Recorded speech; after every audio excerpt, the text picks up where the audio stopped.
presentation of Fox Sports. We are Baltimore. We are Minnesota.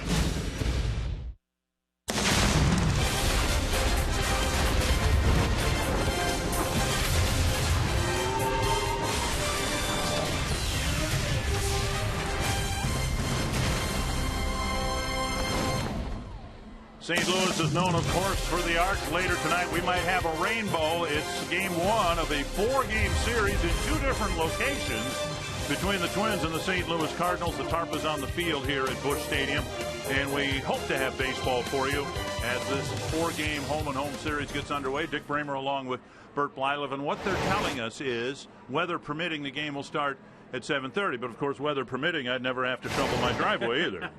Wow, I've seen your driveway.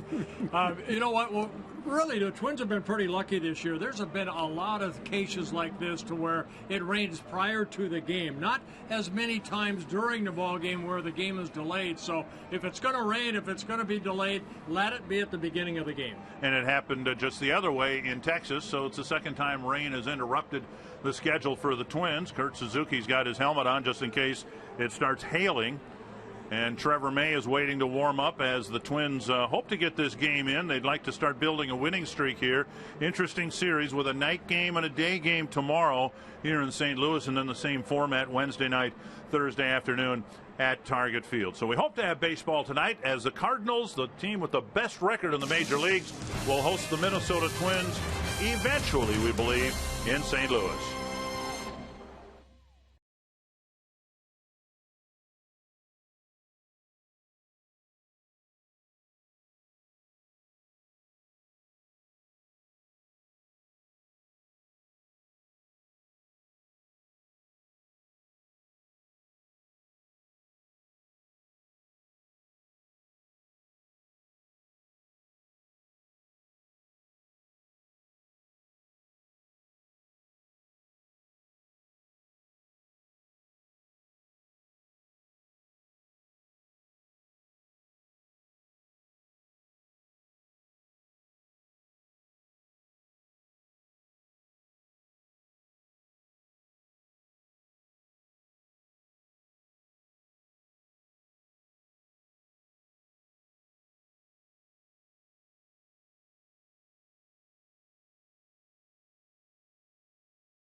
again, weather permitting, and then a night game Wednesday in Minnesota and a Thursday day game. And the Twins have taken on some winning teams over the last week or so. This is a team that only lost 4 series all during the first 2 months of the year, 5 series I should say, but now they've lost 3 series in a row, and the main culprit has been run production. Yeah, hopefully, yesterday's 4-3 win will hopefully get these guys going. And, this is a Cardinal ball club that, yes, they have 41-21, but it's a good team. Almost like the Minnesota Twins. There's maybe, I think a Peralta in the top 10 in hitting. Other than that, there's nobody leading in home runs or runs batted in. It's like the Minnesota Twins. They're doing it as a good team from 1 all the way down to 9. Both of them have very good starting pitching. And you'll have to forgive the pun, but it really has been this year an indestructible house of cards. They've had injuries to key players, pitchers, and they just keep winning 2 out of every 3 games. The Cardinals with a great home field record, and they've had an interesting quirk in their schedule here in June. They've had 3 home series, now this being the 3rd, against their 3 opponents in their 3 World Series appearances in the 1980s. And they won the series against the Brewers, have just swept the Kansas City Royals earlier, and now we're taking on the Minnesota Twins.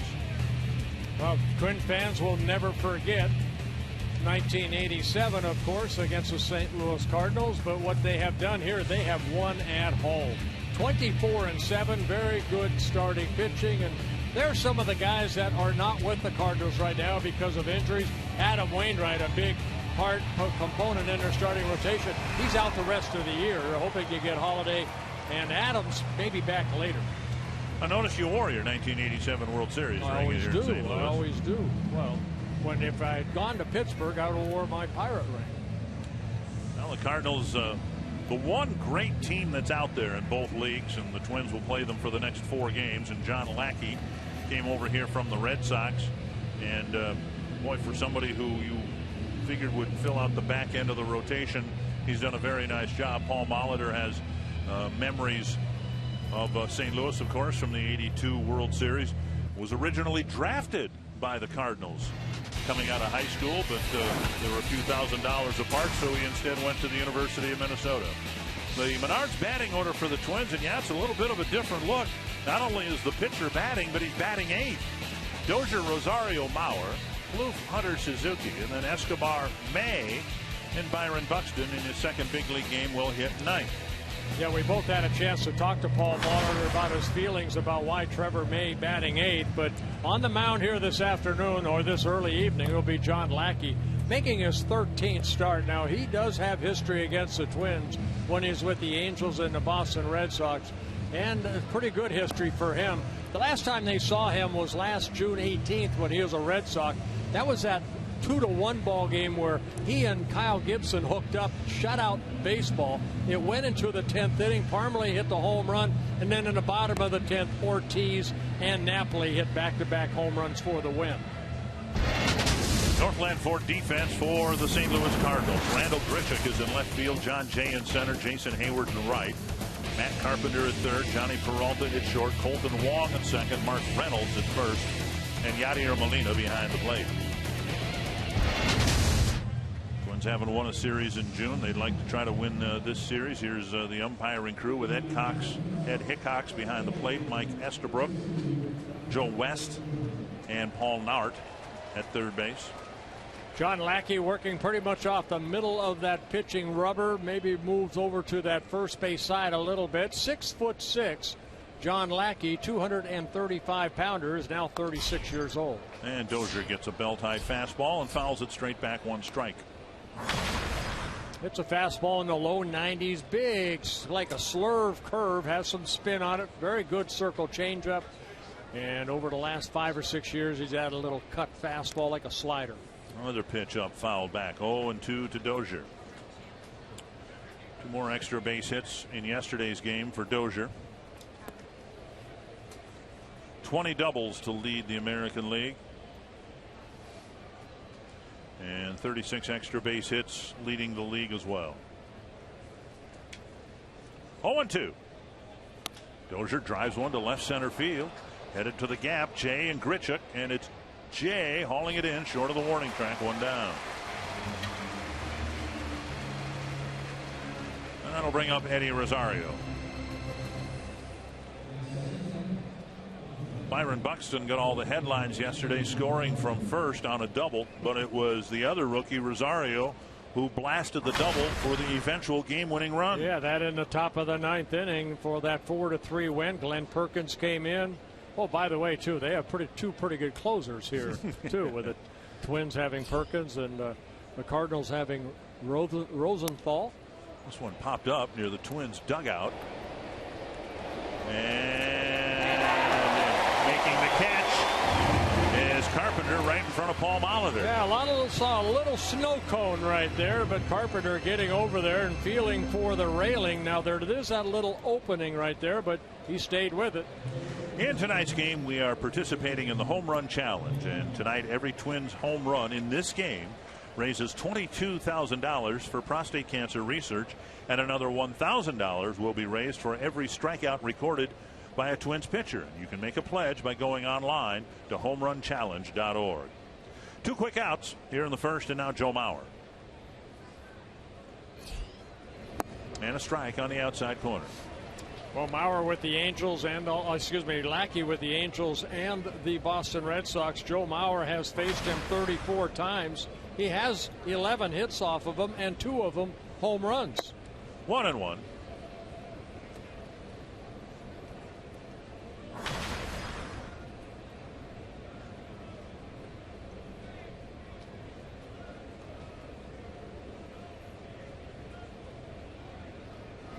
Swing and a miss, 1-2. Yeah, this stadium here, Busch Stadium, opened up in 2006, and pretty good dimensions. 335 down the left field and right field line, 375 to the power alleys, and 400 straight away.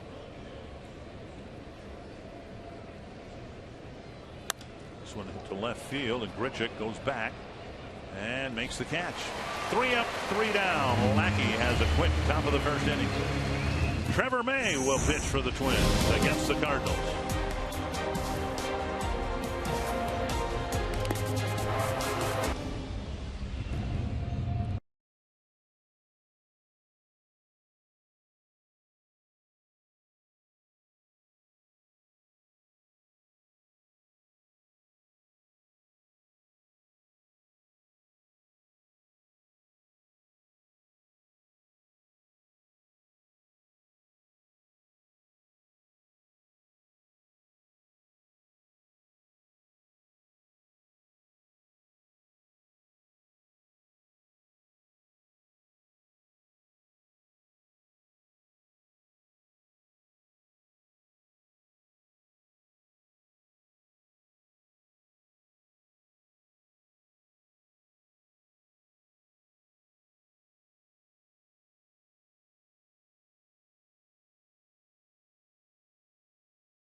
Mathena's 4th year managing the St. Louis Cardinals. And look at that, 20 games over the 500 mark.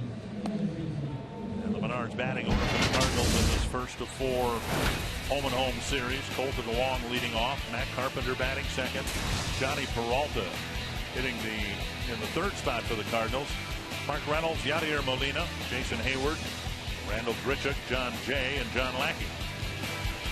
And Trevor May on the mound making his 12th start. This is his first interleague start against the National League team. 25-year-old Trevor May at 6'5", 240. So with Lackey being 6'6", May 6'5", too young. And I call him young. I'm Heck, I'm old. But two young pitchers going at each other. Red Schoendienst is young compared to you. Hey, he's a nice man. 1-0 to Colton Wong. And now 2-0. Wong, 24 years old, so he's a baby in his third season with the Cardinals. Born in Hawaii, so you got a couple Hawaiians right there, one hitting, one catching, and Suzuki and Wong. And Wong went after an elevated pitch and tried to hit it across the river. 2-1.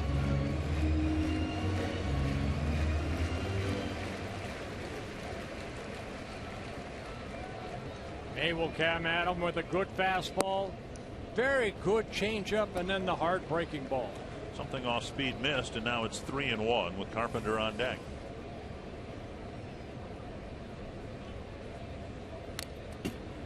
I think, Dick, I think May's last start, that being against the Kansas City Royals at home, I thought was a good indication of a young pitcher adjusting to not very good stuff that game. He ended up working 6 innings. He lost 2-0. He gave up 7 hits, walked 3, and he just didn't seem like he was in tune, but he only gave up 1 run. To center. Buxton hardly has to move, 1 away. Northland Ford defense for the Twins, and we might see this for a while. Rosario in left, Buxton in center, Hunter back in the lineup and back in right field. Bloop and Escobar, Dozier and Mauer the infielders, Suzuki behind the plate. A more normal game for Byron Buxton, different city and different ballpark. All that will be new for him, but at least he woke up today in the city where he was going to play, didn't have to travel, got the first game out of the way. Yeah, walked up by him on the plane last night. He was already snoring. He was worn out, and I'm sure he got a good night's rest at a very nice hotel connected here to the ballpark. And he's excited just to get out on the field and play some baseball. 1 strike to Carpenter. And now 2 strikes. Matt Carpenter in his 5th season with the Cardinals. 2-time All-Star the last couple of years representing the Cardinals.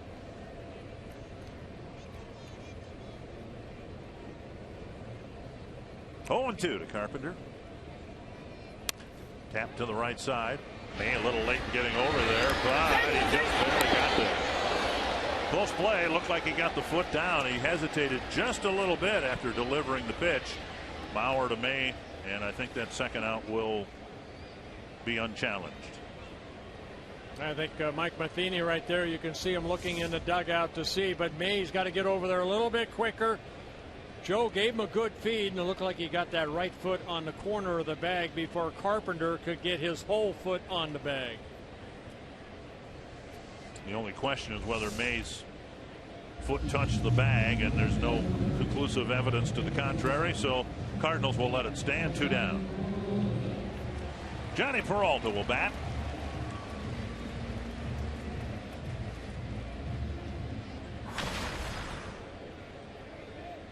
Twins saw Peralta when he was with the Indians and the Tigers in his 2nd season with the Cardinals. He himself a 2-time All-Star. That's when he was with the Detroit Tigers back in 2011 and a couple years ago, 13. Having a very solid year this year, hitting .317. To the right field corner and foul. Would you have thought, we saw him, as you said, with the Indians and the Tigers, and he was a complementary piece to their lineups. Did you ever imagine that he would be the 3rd place hitter for the team with the best record in baseball? No. He was always in the other clubs, the Tigers and the Indians, more of the lower part of their lineup. But he has put up numbers, and he might very well be the starting shortstop for the National League in the All-Star game. Fly ball left field, hanging up there for Rosario, and a good first inning for Trevor May. Each starting pitcher with a 1-2-3 first.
by clean, crisp Coors Light. John Lackey's had more than his share of success against the Twins in his last 7 starts.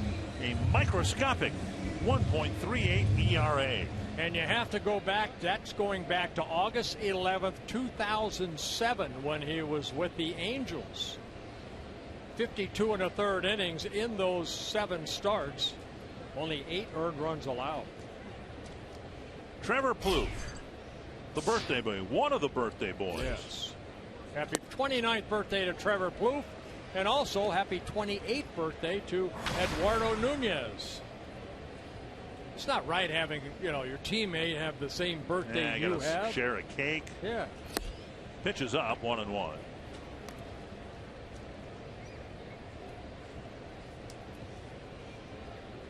Plouffe, Hunter, and Suzuki.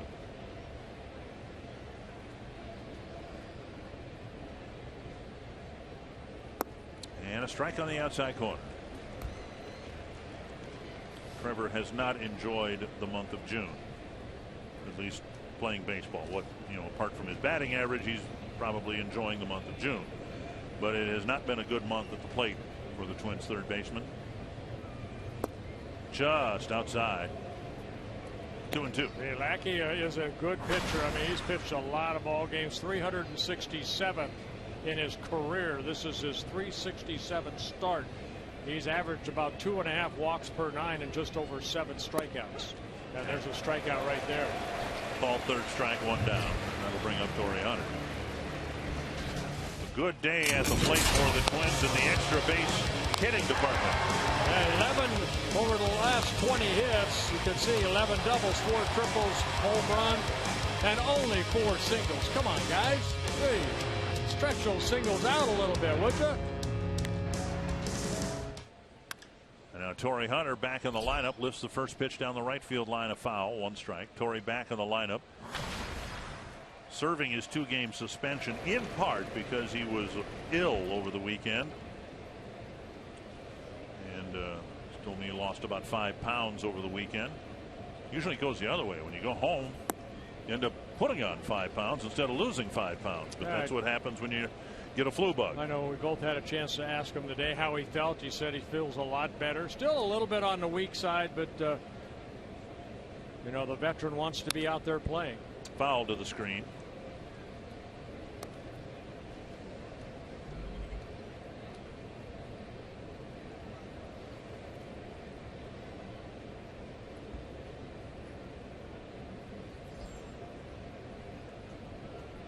Looking for their first base runner against time nemesis John Lackey.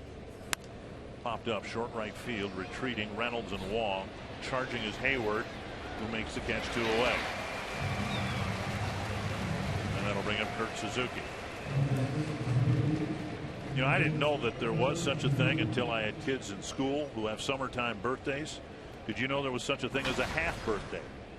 Since we're acknowledging Trevor Plouffe. Well, I've heard of half Christmases, where people celebrate half I've never Christmas heard of that in July, but I've never heard of that. Not a half birthday. Half birthday for the kids who have birthdays during the summer months, as my kids did. Then at least in the younger grades, they celebrate a half birthday. So we're going to do that for Lorraine Cernia of Northfield, because her birthday is outside the baseball season. We're going to wish her a happy 95th and a half birthday tonight. Very nice. Happy birthday. I don't know. Go just happy half birthday. Yeah. 1-1 to Kurt Suzuki. Let's see. My birthday. No, it doesn't count for you. 298 days away. Because you celebrate your birthday before, during, and after the date itself. You don't get a half birthday. Foul back. You're no fun. 1-2 to Suzuki. Thought I'd get a cake at something. Well, Kurt, as we know, he just has 1 hit in his last 23 at bats. 21 at bats. So he wants to get going here.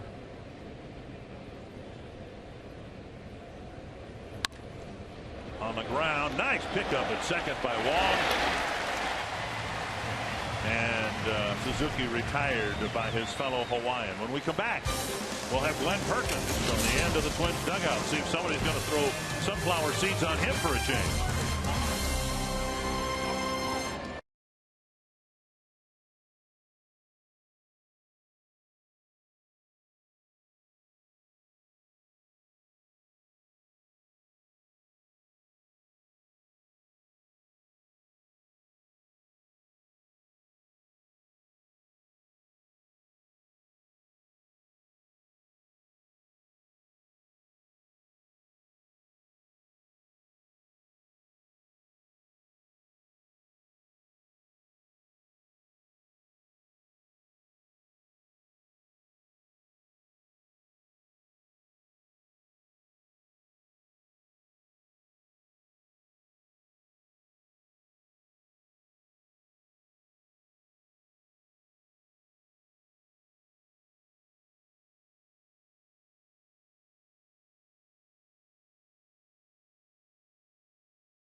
Looking for another save.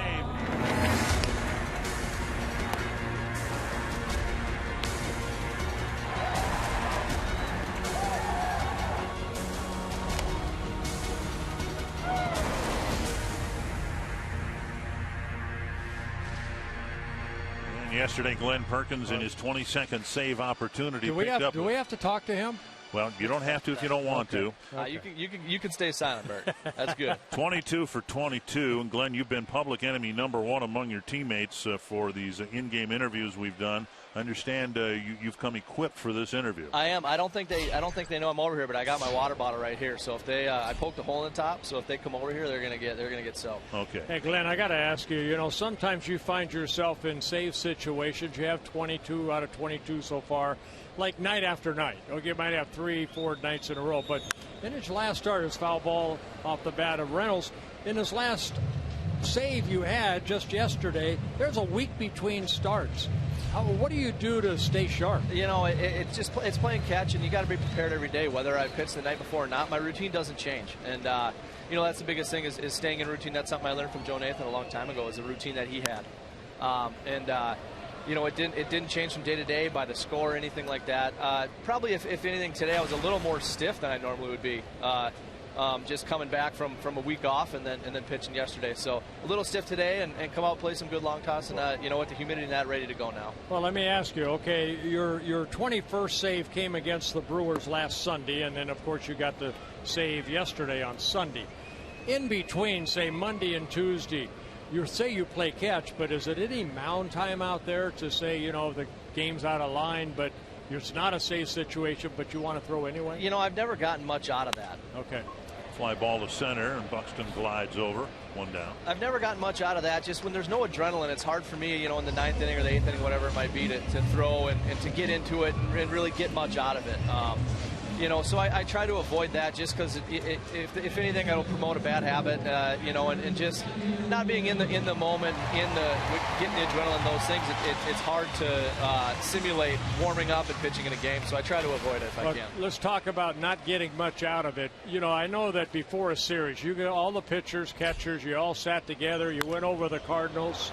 Buxton going back on this ball, out number 2. And he glides back on that. It's going to be fun to watch Buxton out in center field. But You know, you go over the scouting report. How much do you put into scouting reports because you attack? Yeah, and you know what? I'll just, more than anything, is help other guys and give other guys pointers, because I've seen a lot of the guys, obviously not the Cardinals here, but a lot of the times we play the teams in the National League, I've seen them a lot over the last 4 or 5 years, and so I have a good idea of how to get those guys out. So I'll provide insight for other guys. I throw fastballs in and I throw sliders down in the zone. So I try to spot that inside half of the plate and then throw the slider below the zone, and that's really my plan with both sides, left and right. So I don't really go over much scouting reports. If I don't know a guy, I'll get a look at some video and see what we got. But other than that, I'm kind of I attack the way I attack, and I'm not going to change for a hitter if that's his strength. I'm going to go with my strength, and so I've done that. But like I said, I'll help out with other guys if they need something. Well, May ahead in the count, 0-2. Good curveball. There's a change. Hayward saw all three of his pitches. Good fastball, hard curveball, then the changeup right there. 2-1 to Hayward with two gone. This is his fourth pitch. I've been too involved into Perkins. Now 3-1. Now, Perk, we had a meeting one time, I remember, in Cleveland. We went over a scouting report, and our manager said this guy is a very good breaking ball hitter. And we had a pitcher say, well, I could throw mine because it's not very good. Mauer with a nice pickup, and May to the bag. Just barely again. Take that with you, Perk. Hey, that's good advice. We'll see you in a couple hours. All right, guys. Thanks. 1-2-3 second for Trevor May.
We're going to the third inning. Skies are trying to clear here. We've got rain in the forecast again tomorrow, and ultimately the delay here only about 15 minutes. Glad you're with us for the opening game of this.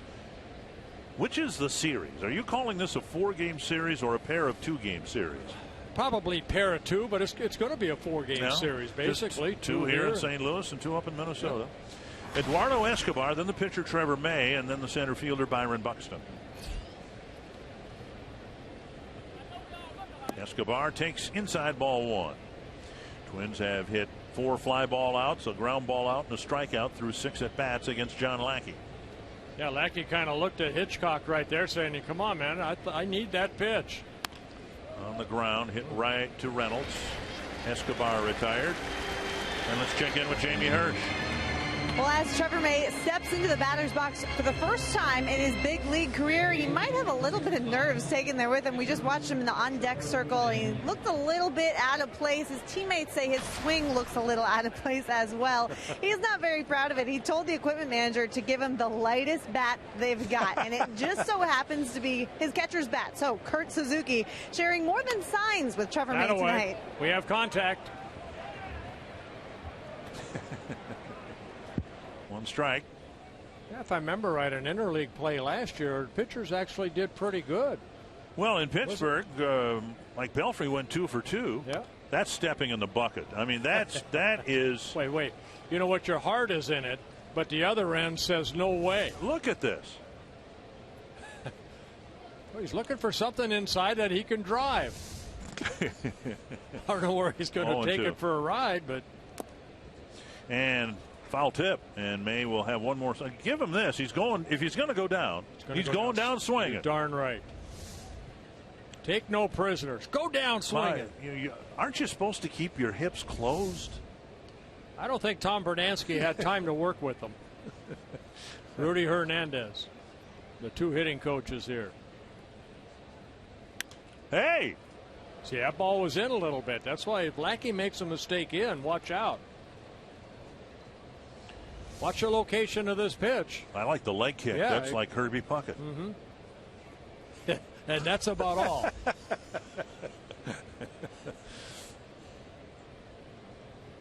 Oh, that's nasty. John Lackey, you should be ashamed of yourself. But Lackey does pick up his second strikeout. The only other time in Twins history a pitcher batted eighth was when Cesar Tovar was the starting pitcher the day he played all 9 positions. So a little bit of history there. 2 down. What year was that? Was that 1968? Yep. Here's Byron Buxton. On the ground, hit right to the second baseman. Wong makes the play. 9 up, 9 down for John Lackey.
Baseball on Fox Sports North is presented by CenturyLink, your link to what's next. By NorthlandFord.com and your local Northland Ford dealer. And by Grand Casino. The best stories start here. It's turned into a pleasant evening here in St. Louis. This great baseball team plays in a great stadium in front of great fans. And so far, neither team has had a base runner. Trevor May will face Randall Grichuk, John Jay, and then John Lackey. Yeah, Trevor needed only 24 pitches to retire the first 6 batters, the Cardinal batters. 16 of them strikes. Grichuk, the left fielder.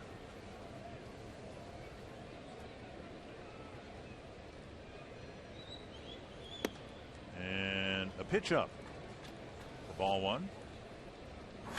Grichuk, originally the Angels' #1 pick back in 2009. He came over to the Cardinals in a David Freese trade along with Peter Borges. Borges on the bench tonight for the Cardinals.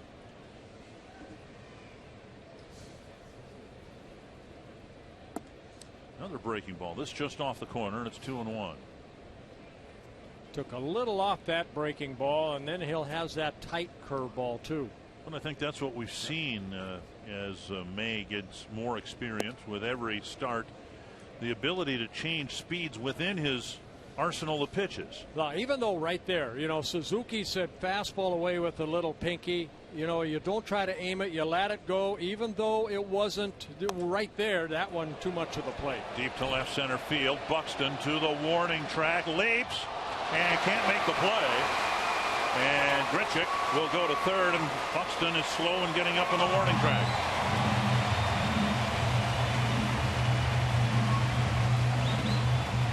Well, location of the fastball, the first one, Suzuki wanted away. This one left middle in. And Buxton kind of feeling that right hip a little bit as he crashed into the wall. Grichuk hitting this ball directly almost against the wall. Buxton leaped up, unable to get it.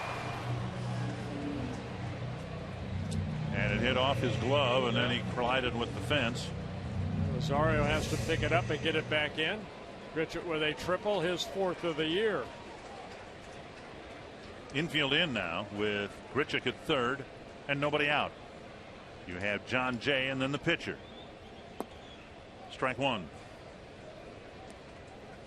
The Twins, who tripled the Rangers to death in yesterday's game, give up a triple here in the 3rd inning. One strike to Jay.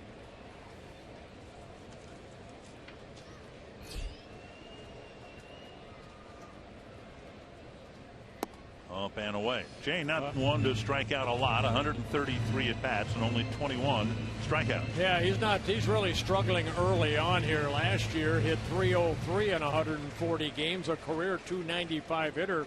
When it comes to this at bat, hitting only .226. And up and in. Such an important guy to get because of the pitcher on deck. And Lackey, of course, spent his entire career in the American League without swinging a bat, except the odd interleague game where he might have swung. But Lackey, 18 at bats, 9 strikeouts. He's a guy who can be gotten if you can get Jay and keep the runner at third.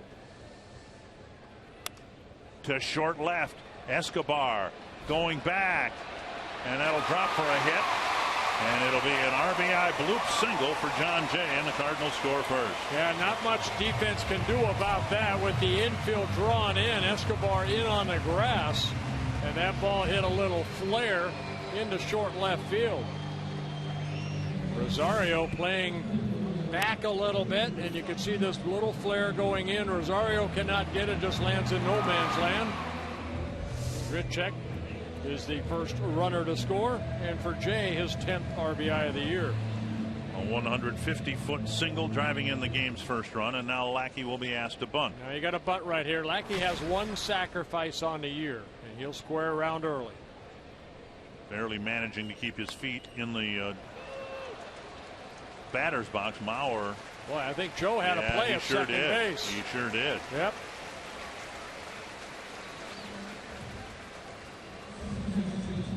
Ball bunted very hard. That was the issue with Buxton's bunt yesterday. Yep. Direction was fine. Well, look at Jay right here. Joe has it. He's got plenty of time to throw that ball over to Escobar, but decides to go tag out Lackey. So Lackey does get a sacrifice bunt. His 2nd of the year. Now Colton Wong lined out to Buxton in the first.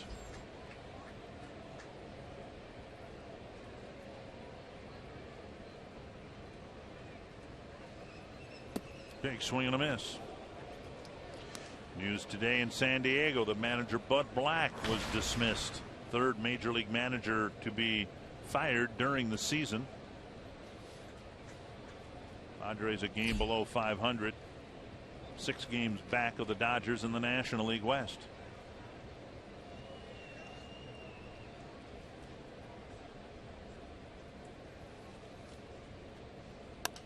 That's lifted foul over the Twins dugout. Well, San Diego, they went out and got some key players to their offense. Will Myers, who they put on the disabled list again today. And then Kemp from the Dodgers. They got the Upton brothers. Easier to fire 1 than 25. Pitch is up, and it's 1-2.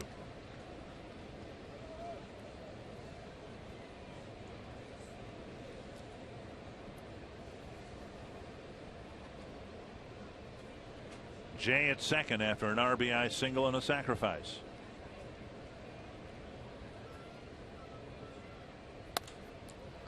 That is a foul ball, not by much, with Wong hitting it right off the end of the bat. And it looks like he might have cracked his bat. Join us on Sunday, Father's Day, the Twins taking on the Cubs. Presented by Gillette Children's Specialty Healthcare. The first 10,000 males 21 and over get a Minnie and Paul ceramic stein presented by Goose Island. Go to twinsbaseball.com/tickets and get your tickets today. 1-2 to Wong. To left field, in Rosario near the line makes the catch for out number 2. And it'll bring up Matt Carpenter.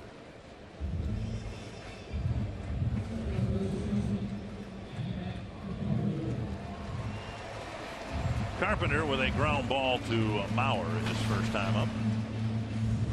Cardinals with a 6-game lead over the Pirates in the National League Central. Twins have played Pittsburgh a couple of times and won the 2 games in Pittsburgh. There'll be a rematch in Minnesota. Twins have the Cubs coming up. They're 6.5 games back. Twins will play the Reds. Haven't played them yet. Lost 2 out of 3 to Milwaukee. 18 games behind St. Louis. Outside ball 1.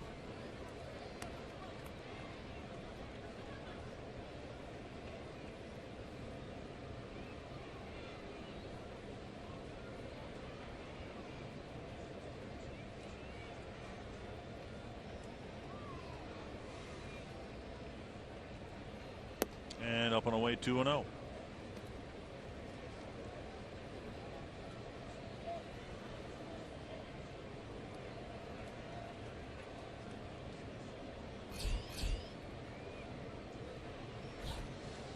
And 41 pitches for May, 26 strikes.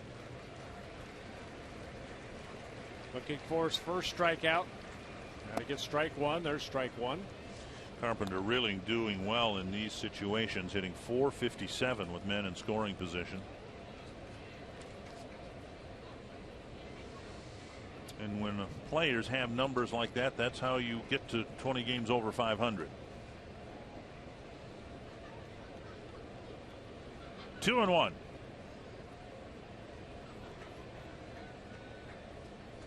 Three and 1. Peralta on deck. A base is open. Peralta, of course, a right-handed batter.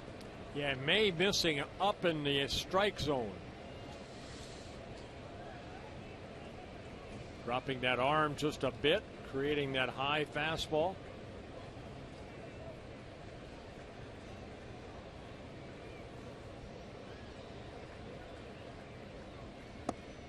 And he threw him a 3-1 changeup, and it clipped the corner. He has a lot of confidence in that changeup. Something you can do when you've got a base open, and if you walk the guy, it's not the worst thing in the world. A really good hitter and a favorable count. Maybe try to go after him and get him on this 3-2 pitch. Neil Allen has to approve of that.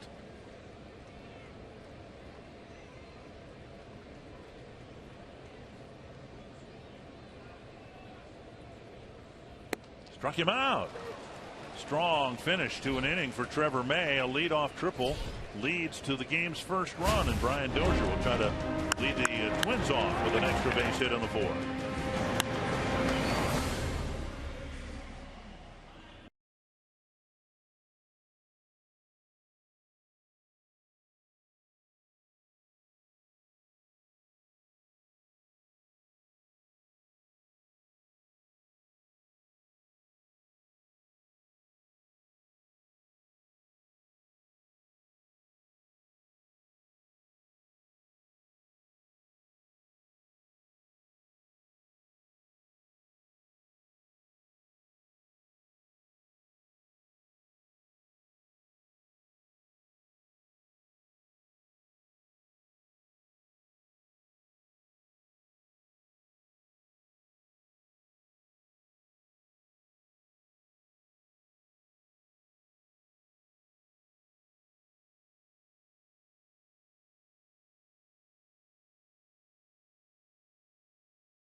Among position players, if you were going to have a all-star, twin all-star among the position players, I'm guessing Brian Dozier would be it at this point. Maybe Torrey Hunter. He's had a great first half.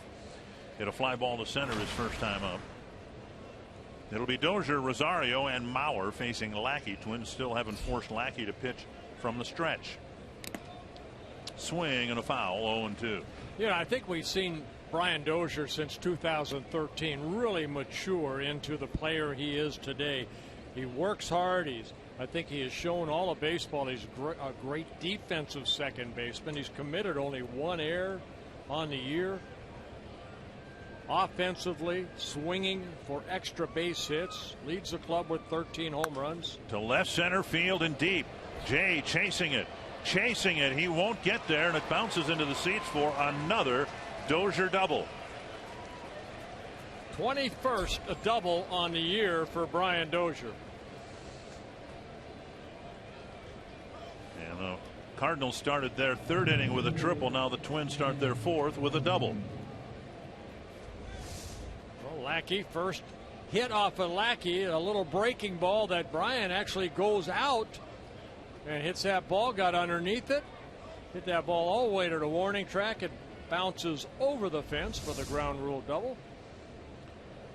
Here's Eddie Rosario, tying run at second, and nobody out. Talked to Rosario today about where he's hit in his professional career in the batting order. We know he's changed positions defensively, outfielder, then an infielder, now an outfielder again. And he said except for rookie ball, he's always hit second or third in the lineup. And he's had a couple of good ball games there. And, you know, we keep talking about, well, maybe Mauer should hit second, or maybe, you know, Buxton eventually will hit leadoff. Dozier will hit second. Twins may have their number 2 hitter here. He's responded very well to this spot in the batting order. Well, his job right here is hopefully get Brian Dozier in. If not, get him over to third base. Eddie Rosario's been a T-Mobile game changer over the last 17 games, including the game-winning RBI yesterday. Over that stretch, hitting .317, scoring 8 runs with 2 home runs and 9 runs batted in. Twins haven't scored against Lackey in 18 innings. Have a chance here after the leadoff double. 1-1 to Rosario. Squaring to bunt, and it's a foul ball. That's a good effort right there by Rosario. He knows he'd like to get Dozier over. He went ahead and tried it. If you could have gotten that ball past Lackey, he may have an infield base hit. Find out after the game. I'm guessing he did that on his own. With 1 strike, I doubt the manager would have asked him to bunt. Guy who's been, per at bat, one of the top RBI guys on the team. Now it's 1-2.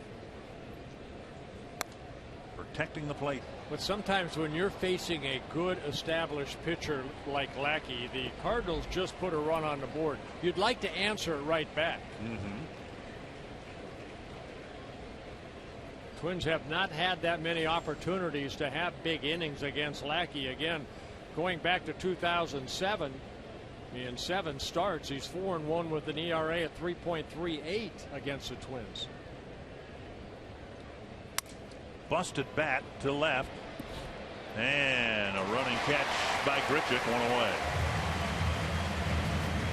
That'll bring up Mauer. You can take your family to the ballpark this summer in the Minnesota Twins Our Family section, presented by Fox Sports North. Tickets in the alcohol-free section start at just $10.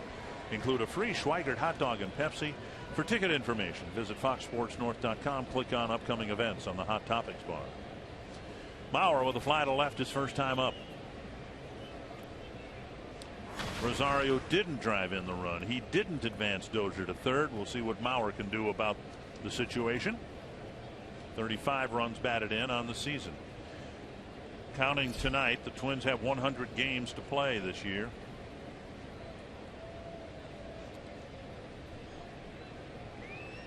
And Mauer takes up high, ball 1. Assessing his season, Joe himself would tell you he's very disappointed in the production, but what's really been noticeable is his lack of walks. He was walked intentionally a couple of times yesterday. He has 22 walks. 8 of those are intentional. So you do the math. I'm going to trust you to do the math. Oh boy. 22 minus 8. 22 minus 8. That's a good one. 14. I waited as long as I could. Okay, sorry. 14 unintentional walks and 39 strikeouts. So not only are the hits not coming for Joe, but he's not drawing nearly as many walks as he used to. Pitches like that have had a lot to do with it. Teams are just pounding him down and away to get a strike. And they're playing him away until Joe, responds by hooking some balls into that right field corner. Clubs will continue to pitch him hard away and play him away. 2-1.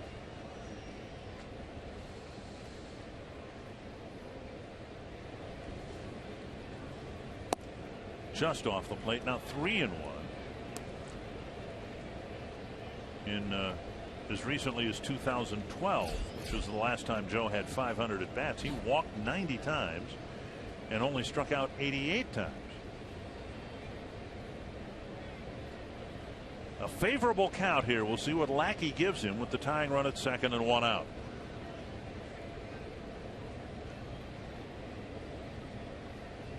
Molina puts down the sign. Lackey finally accepts.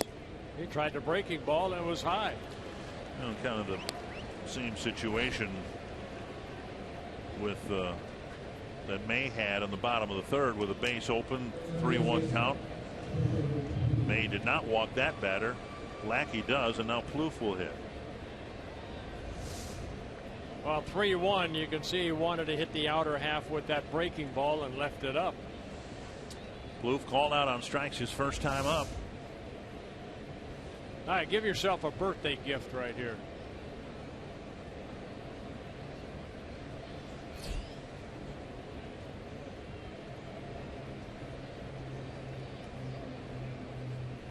Off the plate, ball 1.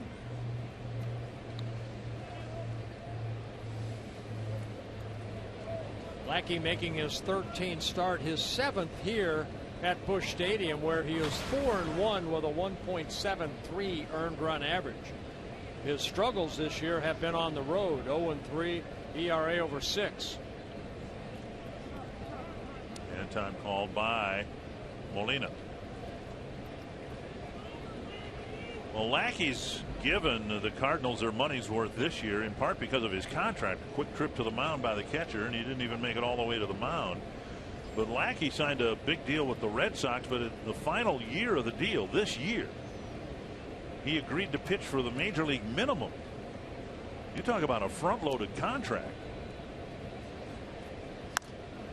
Chopper to third. Out at second. Double play. Molina with a pretty good trip to the mound. The next pitch ends the inning on a ground ball double play.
Welcome back to Busch Stadium. Paul Molitor's Hall of Fame career was spent mostly with the Brewers, but he came very close to starting his big league career here in St. Louis. He was drafted by the Cardinals in 1974, but he opted instead to play for the University of Minnesota. He said they were about $6,000 apart on a deal, which back then was a year or two of college tuition. He ended up going to Milwaukee 3 years later, and he would go on to face the Cardinals in the 1982 World Series. He says he has great respect for this city and this organization, but it's pretty amazing how close he came to being a Hall of Famer for the Cardinals instead. Thank you, Jamie. A called strike on a check swing to Johnny Peralta. I can imagine him fitting in awfully well with the likes of Vince Coleman, Willie McGee, guys who ran very well. Paul, a great base stealer, base runner. He would have fit in pretty well to the Cardinal teams of the 80s. I think Paul would have fit in any organization very well. But yeah, there's so much tradition here in St. Louis too. I think everybody enjoys coming here. Given the Cardinals' winning record here, that might not be true of the players because you usually lose here. But I mean, this is a great baseball environment. The ballpark's great. They've got a rich history. If you're from the Midwest like I am, you have to respect all the world championships. You know, anytime the Yankees don't win, it's a good thing for me. And you have a team. Well, that pitch called a strike at the knees, and Peralta doesn't like it. One away. Well, the only one in the ballpark that liked it was Trevor May getting his second strikeout. Would you say there are 90-some inductees in Cooperstown who have some affiliation with the Cardinals? Oh, you see that fastball right there? Just clipped the bottom half of that strike zone. There are 53 former Cardinal people that wore uniforms that are enshrined in Cooperstown. Fox Tracks presented by Ram. Now, they didn't all go in as Cardinals into the Hall of Fame, but 53, like Steve Carlton. You know, Walter Alston actually wore a Cardinals uniform. He went in as an L.A. Dodger manager. Reynolds takes a strike on the inside corner, 1-1. But then beyond that, sports writers, play-by-play guys, Jack Buck, Harry Carey. When we lived here in central Missouri in the late 60s, the Cardinal announce team, the primary announce team, was Jack Buck. Here's a drive to left off the bat of Reynolds, and it's headed to the bullpen, 2-0.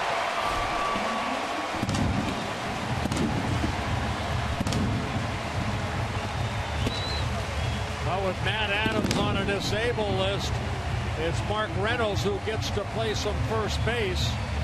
And he's always been a player that he either strikes out or he hits the ball a long way. And when he does, he caught up to that fastball. Fastball down and inner half of the plate. And Reynolds opening up and hitting it into the bullpen of the Twins. So a 2-0 Cardinal lead. Reynolds hitting his 5th home run of the year. And now Molina. Strike on the outside corner. For May, only the 5th home run he has allowed. Reynolds in his career strikes out about 1 every 3 times, but if you don't strike him out, he's a dangerous guy. Yes, he is. There's another one hit to left, and Molina hits his first home run of the year.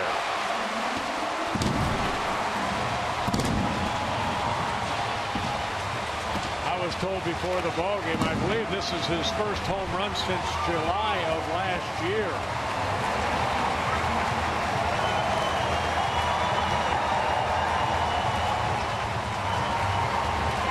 And it's 3-0.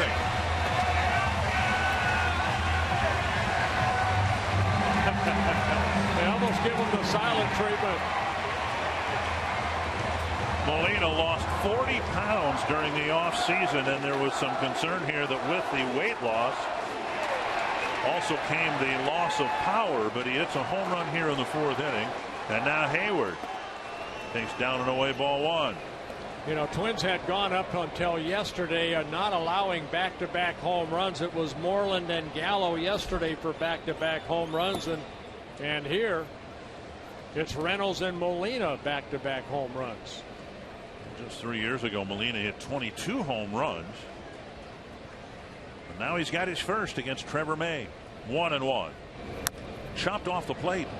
And May to Mauer. He flipped low down around the knees. Mauer made the grab, 2 away. bring up Grichuk. Well, Reynolds hit the fastball, looked like, and Molina hit the breaking ball.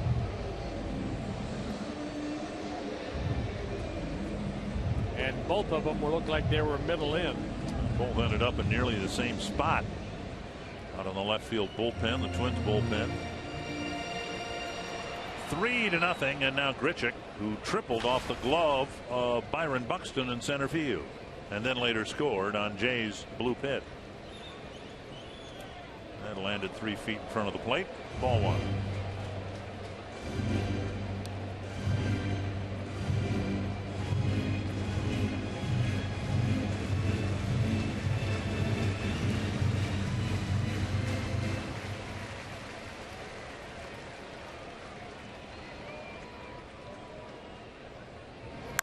Chopper to short. Nice stop going to his left. Escobar fires, not in time.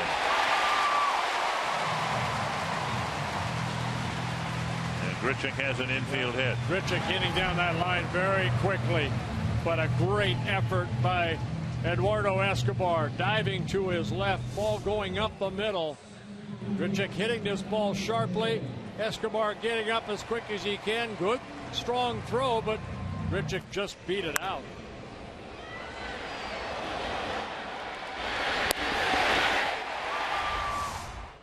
And now John Jay.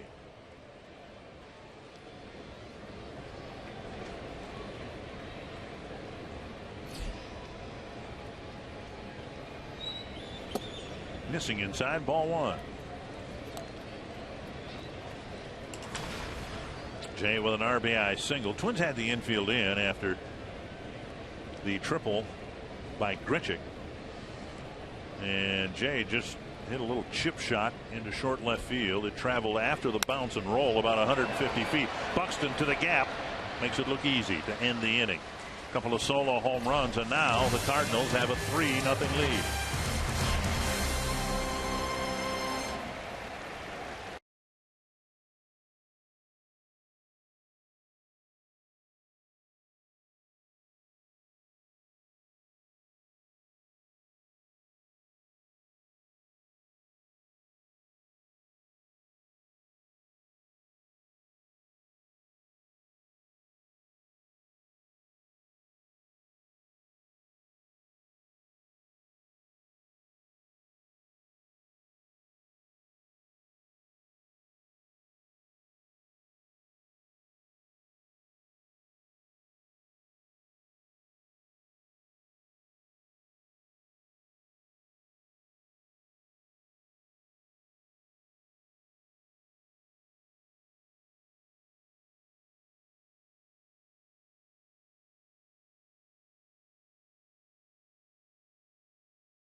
Cardinals in the bottom of the 4th inning. Now it's 3-0. I ran into so many Twins fans who made the trip down here by car. Some stopped in Cedar Rapids to catch the Colonels, the Class A affiliate for the Twins in the Midwest League, and then made the trip from Cedar Rapids down here.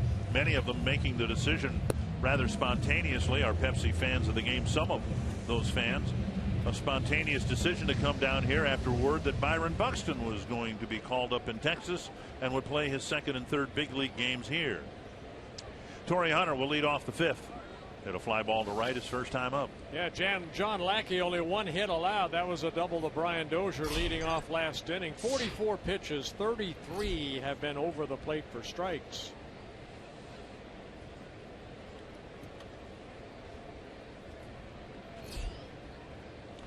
Lackey and Hunter, former teammates with the Angels, and Hunter tries to bunt on Lackey. Strike one.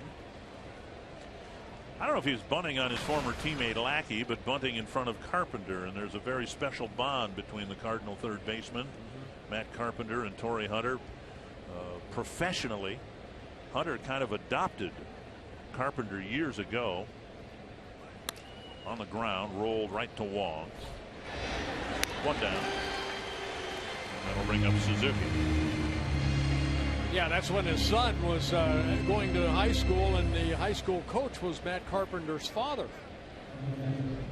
And they kind of met that way. Of course, Torrey Hunter is a lot older than Matt Carpenter, and Matt Carpenter kind of befriended Torrey, and Torrey ended up having him work out with him and paid for everything as far as working out. One thing we knew about Torrey when he was with the Twins the first time, and now he's one of the more generous players in the big leagues. 1-0 to Suzuki. He hit a ground ball to second his first time up. Twins would like to get somebody on board and make a decision on Trevor May tonight. Here's a chopper up the line. 1-1.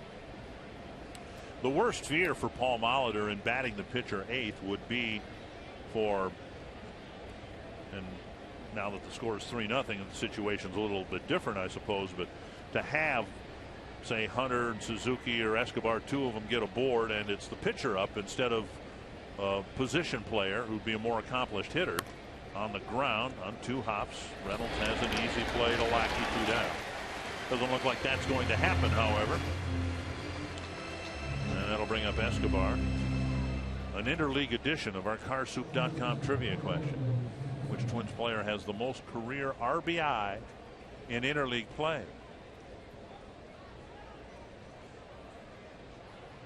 I would have to say it's probably Mr. Hunter, Torrey Hunter.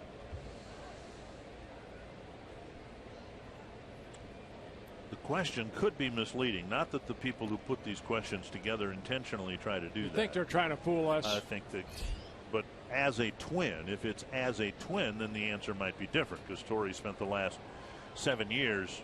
Well, that's a good point. In which case, I'd say probably Joe Mauer. Up and away, ball one. Well, interleague started, what, 1997 was the first year of interleague play. When it started, teams were consigned to play teams in their corresponding division. In other words, what would you was the first 5 years we were within the National League Central. 1 year we'd play, say, at Wrigley Field. The next year the Cubs would come to Minnesota. A high pop up to short left. Grichuk is under it, and it's the center fielder Jay who makes the catch. A 1-2-3-5 for John Lackey.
Well, Twins down 3-0, and Twin fans, don't forget at Twin home games, you bring your Circle Me signs.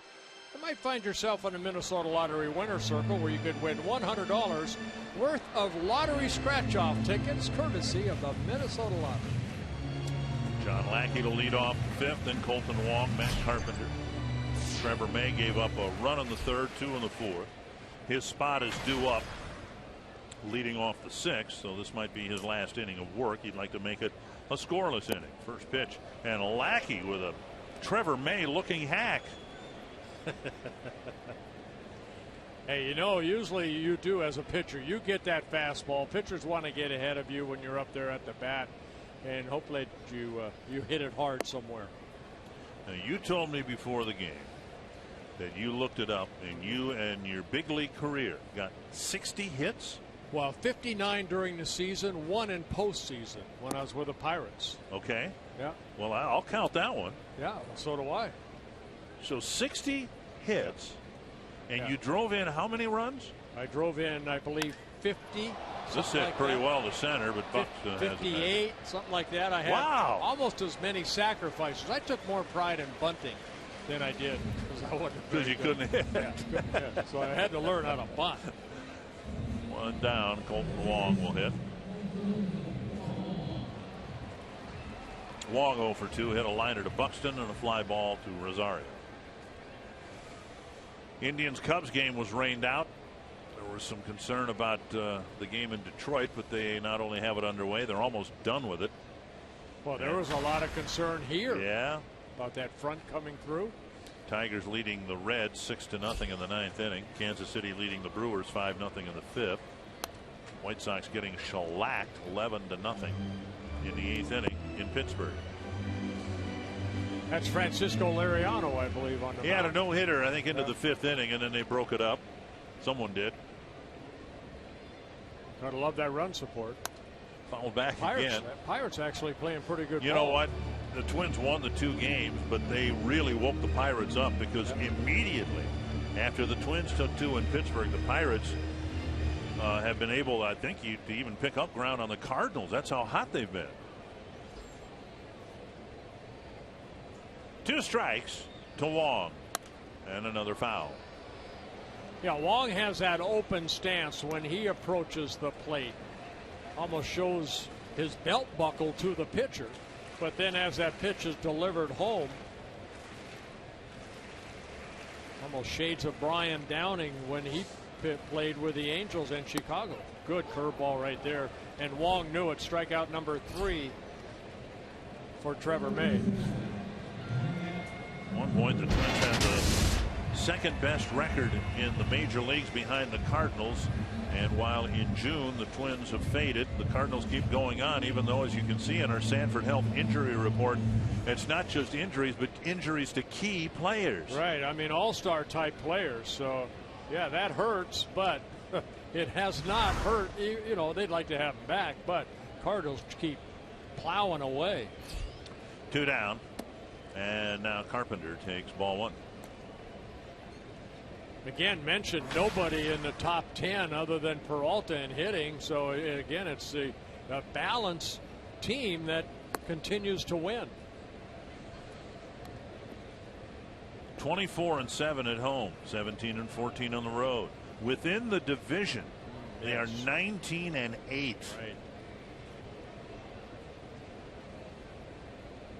That's why, to me, the team to beat in the American League Central is still the Tigers. Twins are behind the Royals by a game and a half entering play today. But the team to beat is still Detroit, because within the division they've been dominant, 22-12. The Tigers are against teams in the American League Central. 2-1. 3-1. Well, the Royals 19-12. That's not bad either. No. They're 2 very good teams that the Twins hopefully will take over. With just 1 hit so far. There's a strike 3 and 2. Peralta on deck.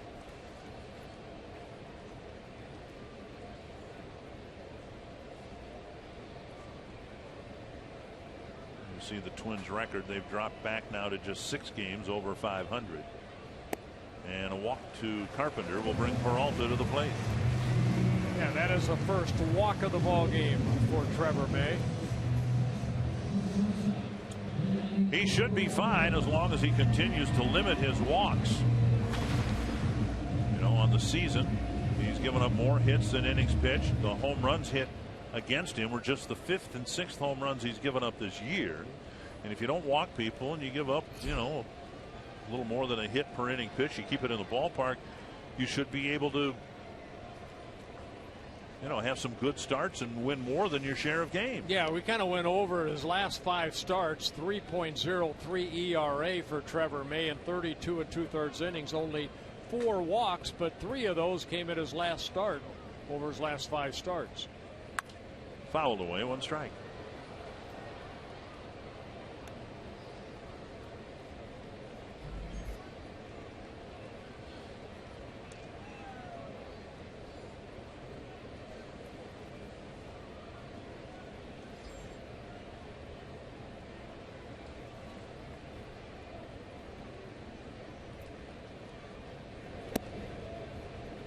Suzuki has to reach for an errant fastball.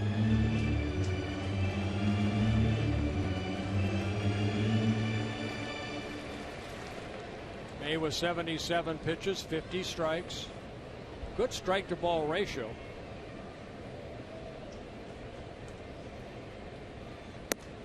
And another pitch up. May acquired by the Twins from a National League team, the Phillies, so he had he not been traded would have pitched here many times by now. Foul back. 2-2. Twins got some discouraging news yesterday regarding Ricky Nolasco. Nolasco tried to have a bullpen session, couldn't push off his right foot with that bone chip fragment, whatever it is that's in there that's causing him some pain, and the Twins are going to try to find some alternate means of dealing with it, stopping short of surgery. But clearly a setback for Nolasco and the Twins in their hopes of trying to get him back into the rotation. 2-2. Very high, and May has really misfired a number of times this inning. A little bit ahead of his body, and then his arm, while it's a little late, that creates that pitch up in the zone. So trying to stay back, he's trying to utilize that slide step to try to keep Carpenter at first. Went to the rosin bag as if to try to get a better grip on the baseball. 2 outs now. Foul back. That's a better pitch there. With the runner going. Now, Trevor May making his 21st start of his career, 22nd appearance overall. 7 wins, 10 losses in his career. And he's facing a guy like Lackey that has 367 major league starts.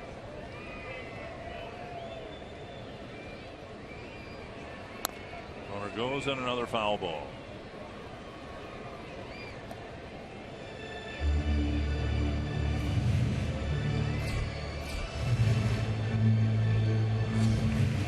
The 8th pitch of this at bat.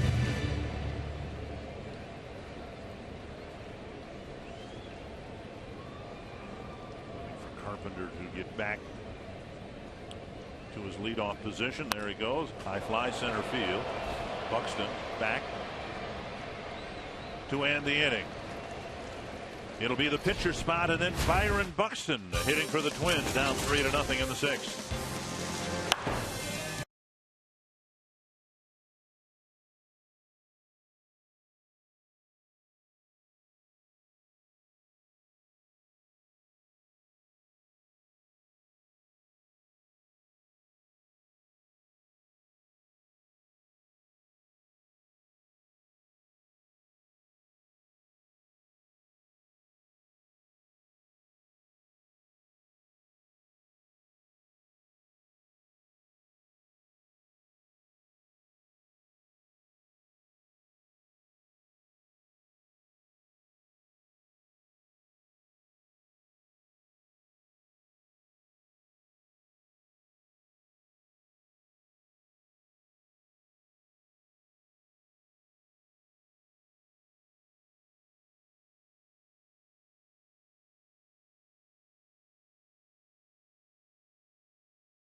And you can fill out your 2015 Esurance MLB All-Star Game ballot now at twinsbaseball.com. Voting exclusively online, available on your computer, tablet, and smartphone. You can vote up to 35 times at twinsbaseball.com. If the Angels trade Mike Trout to the Royals, it'll be an all Kansas City All-Star team in the starting lineup in Cincinnati. We'll talk about that and the ramifications of it. It's kind of a, right now, an embarrassing situation when you look at those Kansas City starters. Really only one position player, Sal Perez, should be the starter. Yeah, I don't know what they're doing with the voting, but somebody definitely stuffing the ballots. Robinson introduced here, and this is what we saw in spring training. And Molina taking a little extra time walking in front of home plate to allow the crowd to acknowledge Robinson and his career here. 5 seasons wore a Cardinal uniform. It was a touching thing in spring training in Jupiter, Florida, and now near a sellout crowd, or perhaps even a sellout crowd, acknowledging Robinson's contributions to this great baseball organization. Strike one. He is hitting for Trevor May, and then Byron Buxton, Brian Dozier will hit as the Twins try to get on the board against John Lackey. Robinson with a couple of triples in the game yesterday.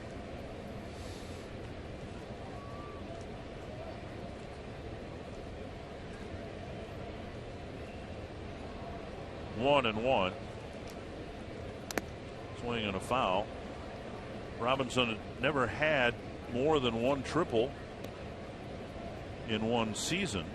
In fact, 2 of them in his career in 402 at bats, and he got 2 in one game yesterday. Yeah, those are his career numbers with the Cardinals in 2009, 11 through 2014.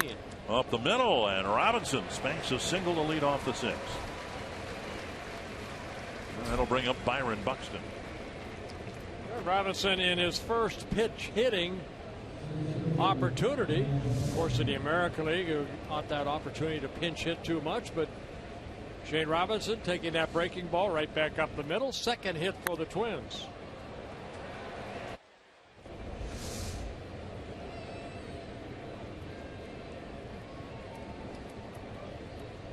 And now Buxton. And he takes up ball 1. Buxton, in reviewing his at-bats, felt he was a little too tentative in taking pitches in his debut yesterday in Texas, and so tonight in his first at-bat he swung at the first pitch and hit it on the ground to Colton Wong. Now 1-0. Your heart is pumping about 180 miles an hour yesterday, and finally a little bit slowing down today, but it's going to be a while before he can relax. Well, Paul Molitor said they don't mind him being behind in the count 0-2, but they want him to be swinging. You know, he's here to swing the bat. Now a 1-1 pitch.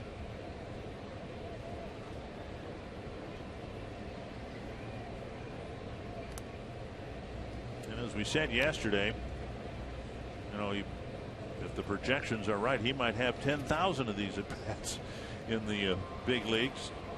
So the any particular one isn't that pressure packed, but he still would like to get that first hit out of the way sooner rather than later.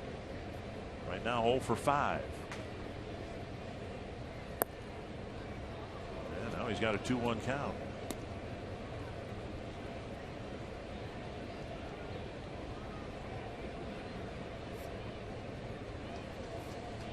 He's trying to build an inning, something they've been too infrequently doing in June. Saw it a lot in May where some crooked numbers were put up on the board. To center field, playable for Jay. 1 down.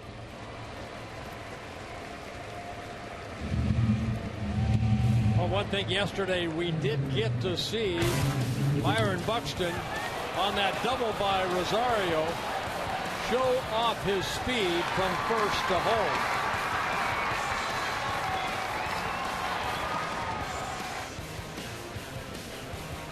Trying to think on our fantasy camp, how many guys can do that? Is that what you're thinking? There's Dozier, doubled and was left at second base in the 4th inning. Strike one. But I've been trying to think in the years I've been sitting in this chair who the Twins have had that has had game-changing speed like that. Now they've had some great and fast base runners. Chuck Knobloch was a very good base stealer, base runner.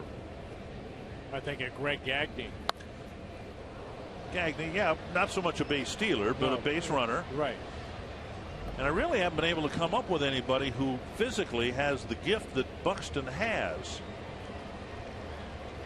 There were some guys who could run only. Jarvis Brown was on the 91 team, and you know, he was a great sprinter and a great speed guy.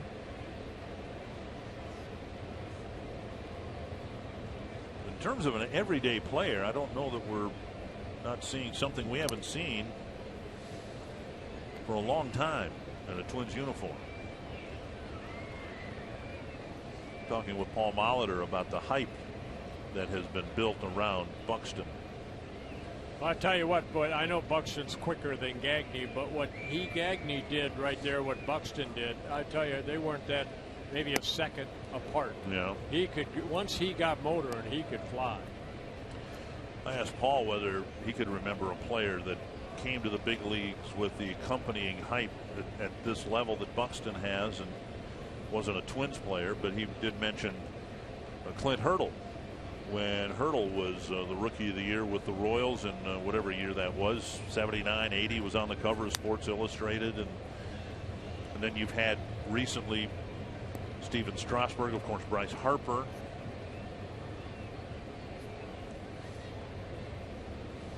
I think Mike Trout, too. You have to look at Mike Trout. My goodness. I don't know, though, were they aware of Trout's abilities before he came to the big leagues? Once he got here, he was almost instantly one of the best players in the game. 1 and 2. Oh, Shane Robinson almost had second base stolen. Brian Dozier fouls it off, but he took a couple steps, and Lackey did not see him do that. It's only been a couple stolen bases against John Lackey this year in 2 attempts. But you can see Robinson decides to stay. The ball fouls off.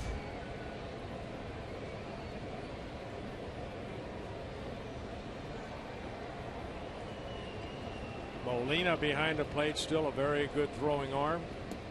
And there it is. Just got back. We'll show it off. You know, John Lackey was lucky. He's got Yadier here. When he was with the Angels, he had Benji and Jose, so he's had a lot of starts with the Molinas behind the plate. For Benji, 68 times he caught Lackey, Jose 38 times, and Yadier 27 times in his 367 starts. That's 133 by my California math. Very good. Thank you. One hop to short, out at second. And Dozier will reach on a fielder's choice. On Twitter, I'm getting a lot of feedback suggesting that Carlos Gomez had game-changing speed, and he certainly did. And he still does. Yes, he does. Here is Rosario with a runner at first and 2 down. Rosario 0 for 2, a foul out in the first and a fly ball to left in the fourth. Lackey has an issue, and second base umpire Joe West wants a tongue depressor, maybe. Wants to be on television, so he's going to enter the. He's looking pitching. at that where you clean your spikes. Maybe not doing a good enough job. See the buildup of the clay.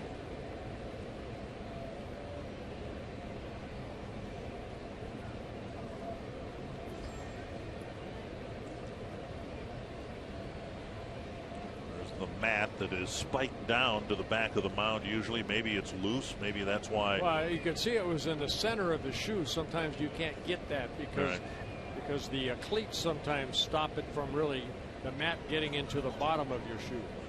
the flat part. He's trying to get on the board here against Lackey. A couple of leadoff hits, but nothing. Twins don't have a run. They haven't had a runner to third base yet. One strike to Rosario.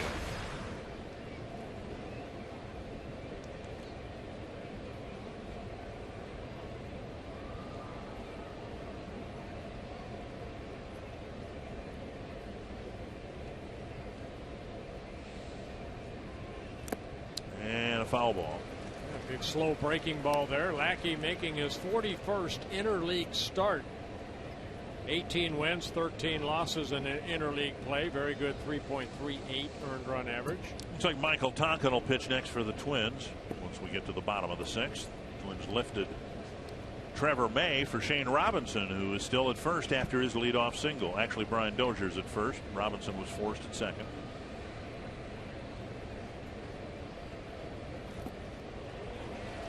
Rosario strikes out. He is tagged. And the Twins are done in the sixth, down 3-0.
See where Toyota takes you. Test drive one at your Toyota dealer. Toyota, let's go places. By Sanford Orthopedics and Sports Medicine, for the everyday competitor in all of us. And by McDonald's, have bowl for breakfast with the new chorizo burrito from McDonald's.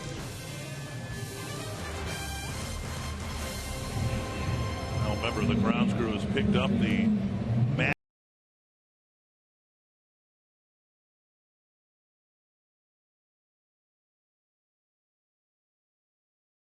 Whether they have a backup mat. I suspect in this day and age in baseball there is a backup mat. Michael Tonkin getting loose, coming into the ballgame for his 15th time to pitch to the middle of the Cardinal batting order. Yeah, he pitched a couple times in Texas on Friday, a third of an inning, did give up a base hit, and then a couple days ago, Saturday, one shutout inning. His third relief appearance since being recalled when Tim Stauffer was designated for assignment. Big inning for the Cardinals, a fourth win for the first time this year. They hit back-to-back home runs. It's 3-0. Mark Reynolds hit one of them. And the on-deck hitter, Yadier Molina, hit his first home run since the end of June last year. And obviously his first this year. Inside, ball one from Tonkin.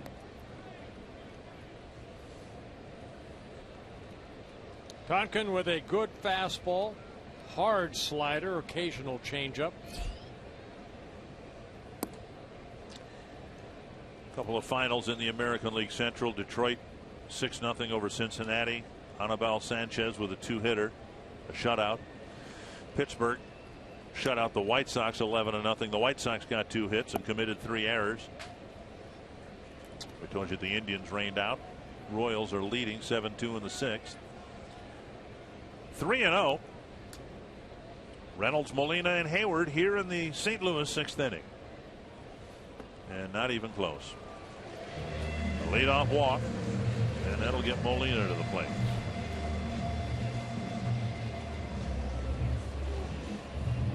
Duncan, that's his 4th walk in 9 1/3 innings.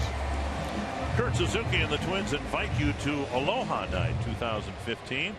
Special offer includes field box or skyline deck tickets on Thursday, July 9th, and you get a limited edition Kurt Suzuki Hawaiian t-shirt.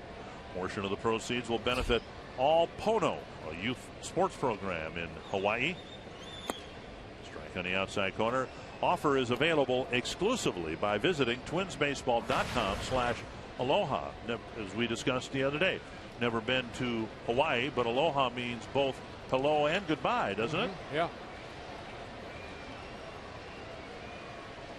Inside, rolling away from Suzuki, a ball. Well, how do you know whether someone is basically glad to see you or dismissing you and sending you on your way? Let me tell you, as soon as you walk in, they'll say hello, hoping that you would leave. Okay. You mean me and personally? Yeah. Okay. If I walked in, they go, hey, aloha. Okay. I think it's probably the tone that they use. Swing and a miss. So aloha. Yeah. And aloha. you may as well get out of there. You might as well right? just Okay. leave. All right. Turn around and walk away. 1-2 to Molina. But if they offer you a beer and say aloha, it's obvious they want you to stay, and right. it's hello. Okay. Well, again, if I ever do go to Hawaii, and if Kurt invites me to his house to spend a couple of weeks, I'll readdress that with you. This ball poked to right field, and it's a base hit. First and second, nobody out. And that'll bring up Jason Hayward. After hitting his first home run in almost a year, kind of a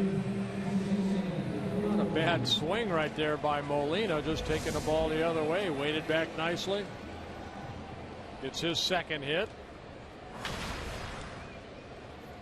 Hayward with a ground ball to Mauer and then a comebacker to May.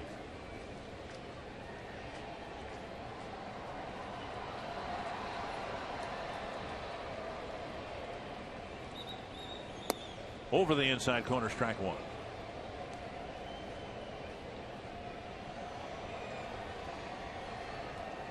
Supposed to be a rebuilding year for the Braves, hence the moves that they made. But they're hanging in there as well. 3 games below the 500 mark and only 3.5 out of first. Nationals don't seem to be able to pull away for any length of time. And the Mets are hanging in there, actually leading the division in the National League East. Shelby Miller part of that trade. Or Shelby Miller, excuse me. Tap foul, 1-2.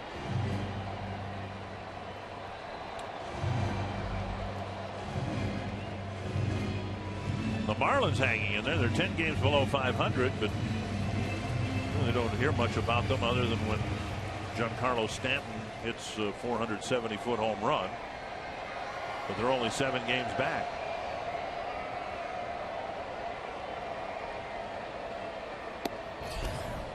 And that called a ball. Tompkins hits that spot.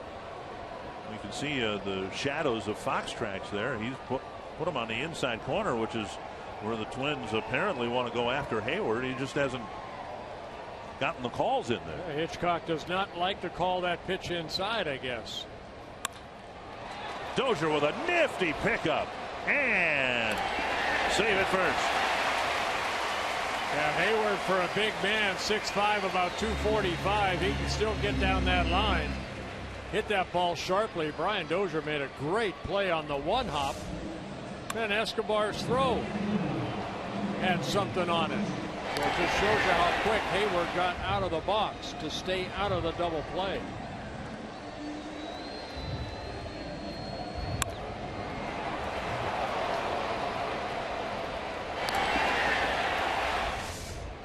Double play still in order. One down, first and third, and here's Randall Grichuk. A triple and a single so far for Grichuk.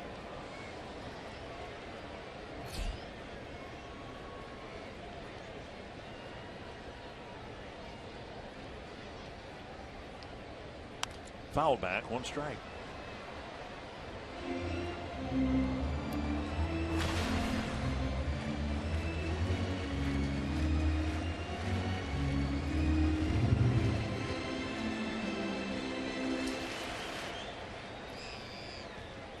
Duncan needs a strikeout here, or a hard hit ball again, but right at your infield. Infield shortening up a little bit here in the event they get a ground ball. 1-1.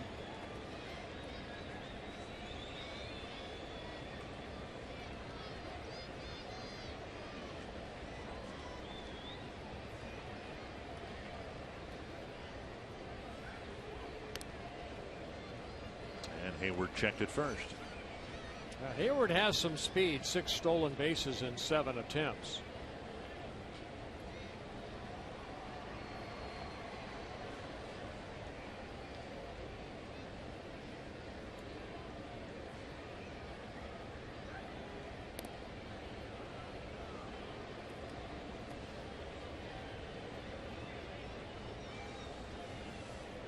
Six stolen bases, the most of any Cardinal this year.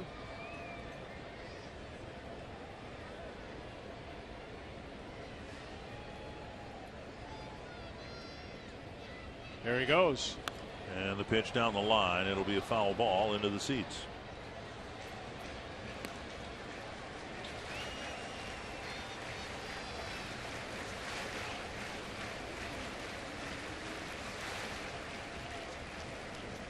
Cardinals got a run in the third thanks to a leadoff triple off the glove of Byron Buxton in center and then off the wall. A pair of solo home runs in the fourth, and Duncan trying to pitch around a leadoff walk and keep this game within reach. Hayward stays put, and big swing and a miss and a strikeout, 2 down. Yeah, big strikeout right there for the Twins. Duncan going up the ladder right there. Grichuk swinging a little tardy. Good fastball. Swinging through it. And with Jay due up, Paul Molitor to the mound here. And Brian Dunsing's going to come in and try to get the left-hander and keep this a 3-0 game. First and third, 2 down, bottom of the 6th.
Another outstanding performance by Aaron Thompson.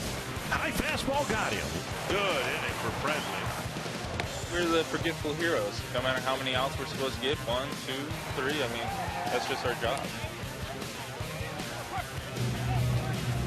And the the Twins are hopeful that Brian Dunsing can get John Jay here and allow the Twins bullpen to pitch a scoreless sixth after the leadoff walk. They have Brian making his 25th relief appearance. He worked on Saturday, 1 shutout inning.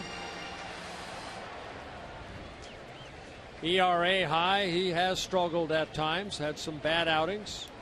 He's also had some good ones. Reynolds walked. He's at third. Hayward reached a fielder's choice. He's at first. Down low, ball 1. I mentioned Jay, who had a really solid year last year, really struggling this year, especially against left-handed pitchers. Last year he hit .375 against left-handed pitchers. This year hitting only .200.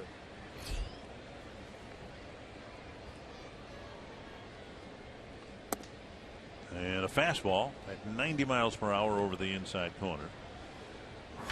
Dunsing victimized by the official scorers change in Texas on Saturday. Or on Friday, I should say. The change was made Saturday. The play was Friday night. Other than that, if not for that, he would have been scored on in only one of his last 7 outings. Yeah, and that was that game in Milwaukee at home where he worked only a third of an inning, gave up 3 runs. Twins lost that game 10-5 late.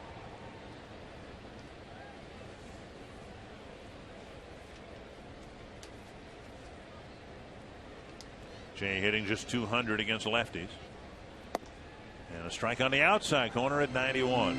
And that's been the frustrating thing for Dunsing. He's never been a 94, 95 mile per hour guy. The velocity's been there, and the breaking pitch is there, but the command of those pitches and the pinpoint location has not been there.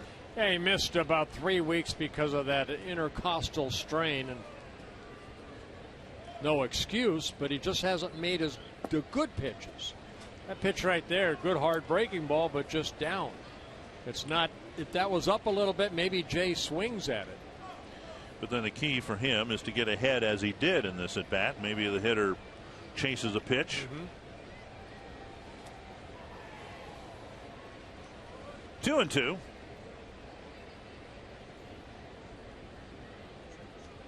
Go it again. Going inside with a fastball and missing. See, that's not even close. That's what I'm talking about. I mean, you know, if you have a feel for a breaking ball that you just missed, go back with it again. But instead, this fastball is a foot inside. I mean, almost hits Jay. Right. The hitter isn't possibly going to offer it that. No. They're looking at a strike. 3-2. Runner goes, and strike 3. There's that breaking ball. Jay strikes out. It is a scoreless 6th inning for the Twins bullpen. First Tonka, and then finally Dunsing.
Here in St. Louis scoring runs. A couple back-to-back home runs. That coming in the 4th inning off of Trevor May, Mark Reynolds with a solo home run, followed by Yadier Molina's home run. His first of the year, and John Lackey has been lights out. Only a couple hits allowed, a double to Dozier in the fourth, and then a base hit by pinch hitter Shane Robinson in the sixth inning. Lackey right now 70 pitches, 51 for strikes. He has 3 strikeouts, 1 walk. And Lackey, like I mentioned before, he's worked a lot of innings. Almost 2,400 innings in his career. He has 18 complete games, 8 career shutouts. And no earned runs allowed against the Twins over the last 21 innings. He'll start the 7th. Mauer, Plouffe, and Hunter will try to change all that. Mauer with a fly to left and a walk, an unintentional walk. That's to center, but hit right at Jay. A liner for the first out. Twins have just 2 hits, and they've both been leadoff hits. Dozier's double in the 4th. Robinson's single in the 6th. The Twins obviously have not brought those runners home. They haven't advanced those runners. You know, very seldom we see Joe jump on that first pitch, but he's still got underneath this pitch. Look at the fastball. It's right there. And Joe getting underneath it. What I'm saying, he didn't really turn on it. Strike 1 to Plouffe. Plouffe called out on strikes in the 2nd. Hit into an inning-ending double play in the 4th. Twins need to get somebody going in the lineup, whether it's their number 3 hitter, their number 4 hitter, whoever's hitting 5th on an everyday basis or on a given day basis. But there isn't any part of this lineup right now that has been productive. Here's a blast to right center field. Jay running back, and that ball is off the base of the fence. And Plouffe goes to second with a 1-out double. Well, there's a birthday gift for Trevor Plouffe, turning 29 years old today. His 12th double of the year. Got a fastball right there. And the difference between Mauer's swing and his swing right there, he just a little more forceful. Ball all the way to the base of the wall. So a 1-out double, 3rd hit for the Twins. Torrey Hunter's hit one in the air to right field. He's hit one on the ground to second base. And Hunter takes up and in. Well, Twins got 11 hits yesterday, 9 of them extra base hits. Here 3 hits, 2 extra base hits. Just got to put them in order, like bang bang bang. And Hunter chases a high fastball 1-1.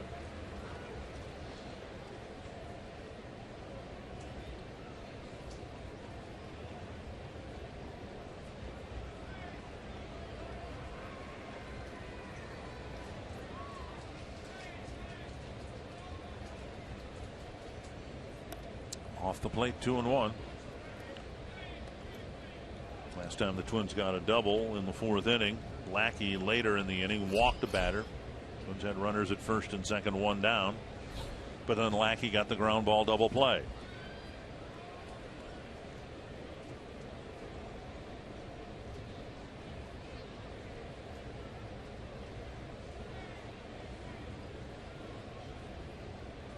Ooh. Breaking ball. I think I heard Torrey from up here go, whoa. Watch his curveball. Watch Torrey's reaction right here.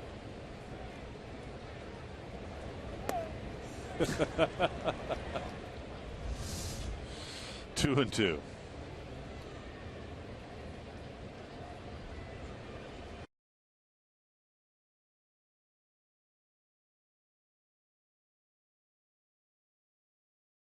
Catch in the gap. Well, that wasn't the same curveball, but maybe Torrey kind of, deked him to maybe get another breaking ball. Torrey hitting this ball sharply, but Jay out in center field makes a nice diving catch. Don't know that he needed to get his uniform grass stained, but he did anyway. Nothing wrong with that. 2 down, and really everything's been hit pretty sharply here in the 7th inning, but it's up to Suzuki to get something out of this runner at second 2 down situation.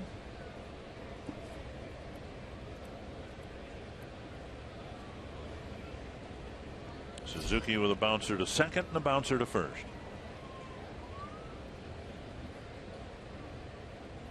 Up the middle, and it's a base hit. Plouffe around third. They're going to wave him in, and Jay will concede the run and not even throw. Suzuki with a base hit, an RBI single, and it's 3-1. Kurt needed that hit right there. He had been struggling at the plate and picks up his 16th RBI on the base hit up the middle. Put the barrel on it 3 times now, and he finally found a hole in the infield. Hit it on the ground all 3 times, but this one hit right up the middle. Plouffe scores from second. It's 3-1, and now Escobar will bat. Plouffe scores from second. It's 3-1, and now Escobar will bat.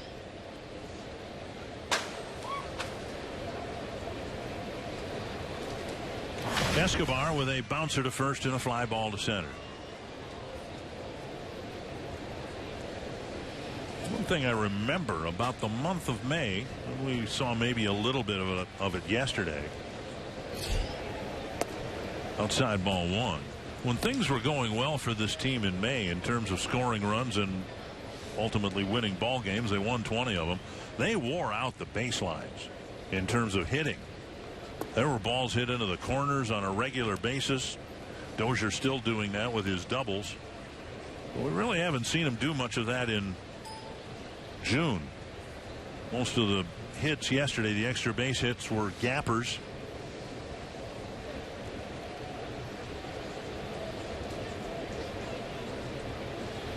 Two and 0 to Escobar. He's got pretty good pop from this side of the plate to all fields, and he takes a strike over the inside corner.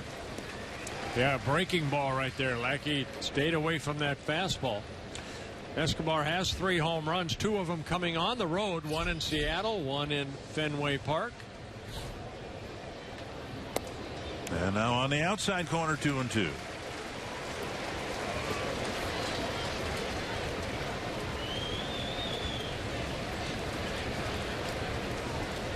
Ryan Presley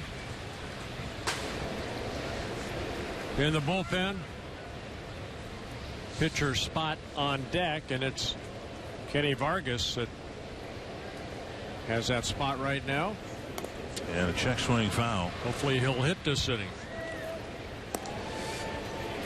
Talked about Escobar's power to the opposite field, and based on that, I think Randall Grichuk's playing way too shallow in left field. Yeah, I've been watching the Cardinal outfielders all game long. A lot of them play very shallow.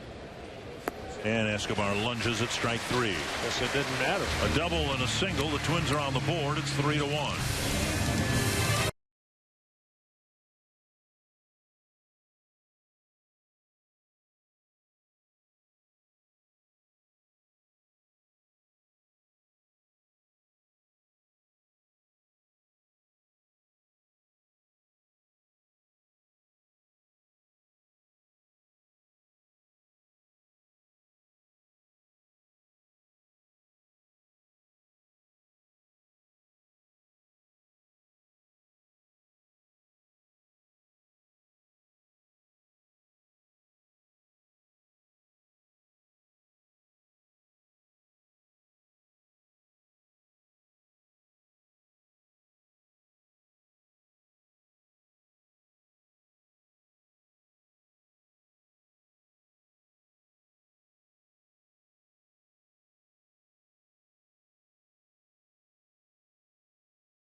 are Fox Sports North. Well, Twins finally get an earned run against John Lackey, and they're still down 3-1. This copyrighted telecast presented by the authority of the Minnesota Twins and may not be reproduced or retransmitted in any form, and the accounts and descriptions of this game may not be disseminated without the express written consent of the Minnesota Twins, LLC. Bottom of the 7th inning, pitcher spot due up, and John Lackey will hit in a 3-1 ball game.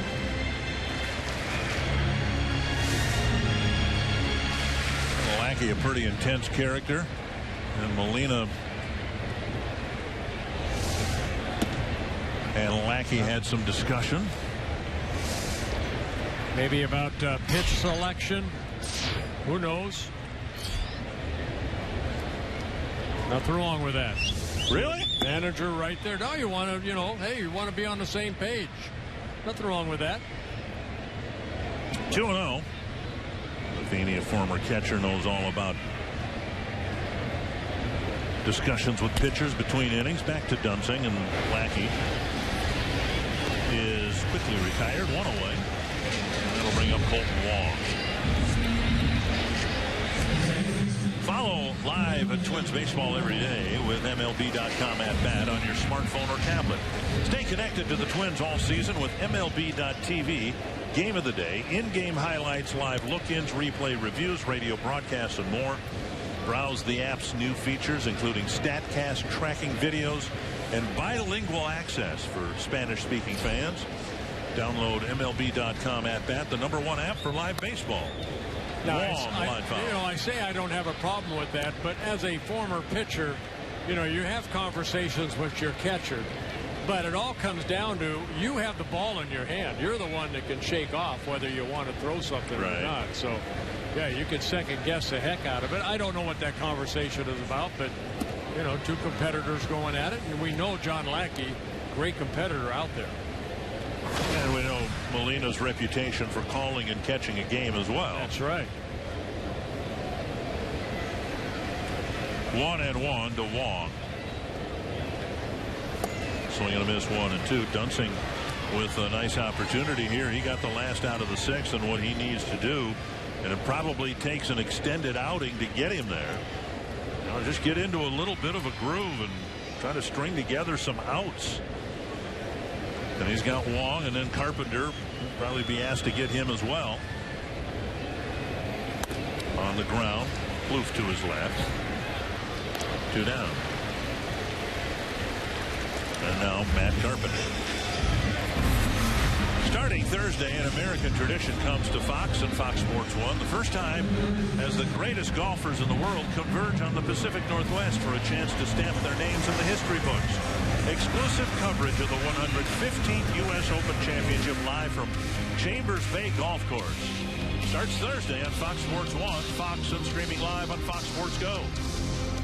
Dick, sometimes, and I mentioned, I think in Brian Dunsing's last appearance, sometimes he needs to be stretched out a little bit. The longest outing he had was 1 1/3 innings. Gets the batter out right here, Carpenter. He's done that. Maybe, getting out there and throwing more than maybe a handful of pitches at times. So many times he'd been brought in to face only one batter. Carpenter squared to bunt the Twins into a pull shift, and now just the mere act of faking a bunt has brought Escobar in close to the edge of the grass. Now if Carpenter bunts it toward third base, it won't matter. And he tried to do just that. You don't have the opportunity to play against these interleague opponents very often. But the data is still out there.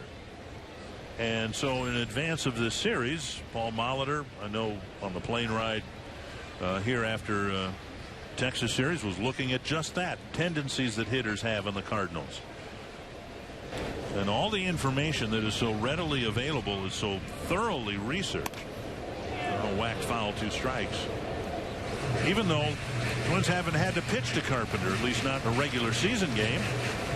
But they know where his hits have gone, and the Twins play him accordingly like he's David Ortiz. Well, now with 2 strikes, it's Trevor Plouffe who moves over to shortstop, and Escobar goes up the middle.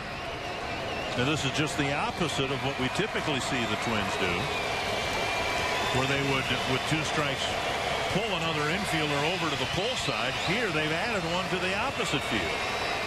That's how detailed these scouting reports are.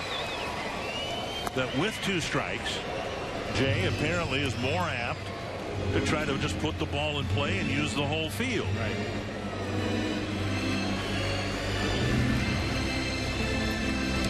Two and 2 to Carpenter.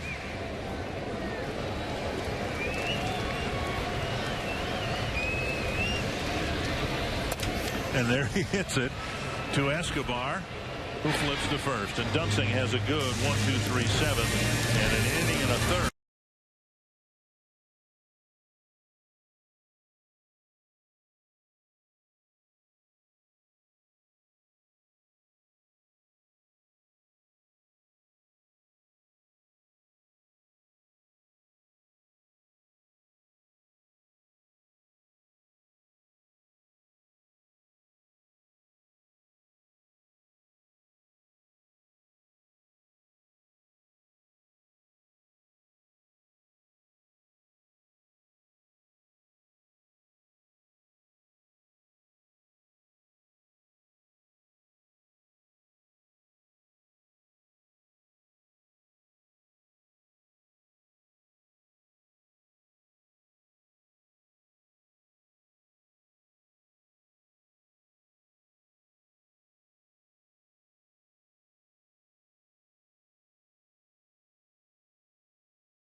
America studio with this update. Well, the Twins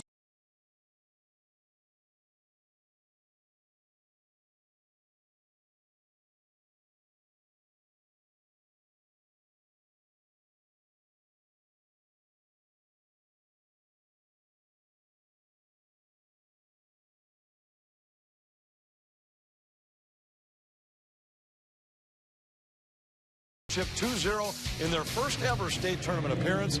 New Life Academy St. Cloud Cathedral claimed the earlier titles. Will have highlights of all 3 final games coming up in the post-game show. Dick and Bert.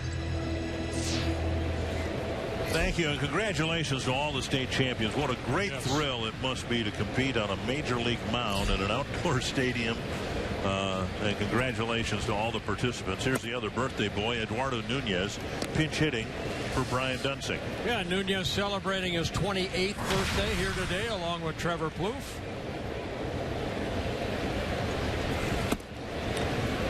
Swing and a miss, 2 strikes. Nunez has faced Lackey before, 4 hits and 12 at-bats. Nunez, Buxton, and Dozier facing Lackey. And on 3 pitches, Nunez strikes out. Let's go back to the top or bottom of the 7th inning. You remember we said Trevor Plouffe now going back into the shortstop. Escobar is moved over. Now he's heading over toward right up the middle, but the dugout says no, you stay right there. Actually move back a little bit, and you can see Escobar shading the second or shortstop side, and that's exactly where Carpenter hit the ball. Buxton takes ball 1, and again that shift was with 2 strikes. Right. 1-0 to Buxton, and he takes strike 1-1. And here it is. You see Escobar take that, or excuse me, Carpenter take that fastball away. Swing and a miss. But he hit it right at him. Trust us, he hit it right at him. Yeah, Lackey with 5 strikeouts. Now Buxton's hit him right at him twice. A ground ball to second and a fly ball to center. Fouled back.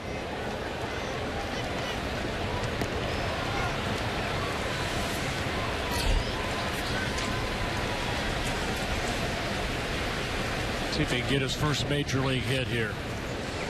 That'll relieve some of the tension and nerves.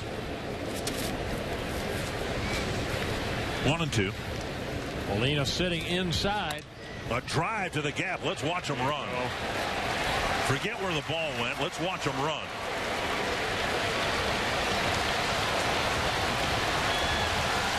A lead or a one-out triple, and Byron Buxton hearing it from both the Twins fans and the Cardinal fans who appreciate great baseball. And Byron Buxton has his first major league hit. He had 12 triples in AAA, and he got his first big league hit, and of course, it's a triple. I tell you what, I was watching him run. He almost tripped twice. He almost ran into Reynolds at first, and then he almost spun out rounding second. Well, it's a 2-run lead, but now Buxton's at third. Dozier at the plate. A drive to left field. Tagging is Buxton. He'll score a second major league run on Dozier's fly ball to left, and it's 3-2. Well, there's that little extra that that he can get to third rather than a lot of guys that just would have been a double. They would have stopped at second. Bucks went that extra mile, got to third, allowed Dozier to get that fly ball deep enough to score him. Well, just to get that first hit out of the way was significant enough, but that it's an extra base hit. And he scores another run. He's been on the bases twice now, and he's scored twice. Here's Rosario. It's a one-run. Him on more. Yeah, it's maybe later in this game. One strike to Rosario, who is 0 for 3, as we said last night before his double. Yesterday before his double. He doesn't have many 0-fers. He was 0 for 4 at the time yesterday, got the big game-winning hit, and now he's 0 for 3 today, and behind in this count 0-2.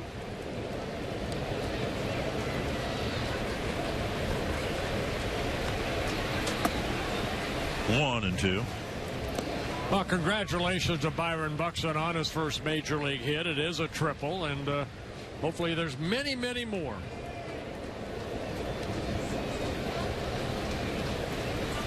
Checked his swing, 2-2.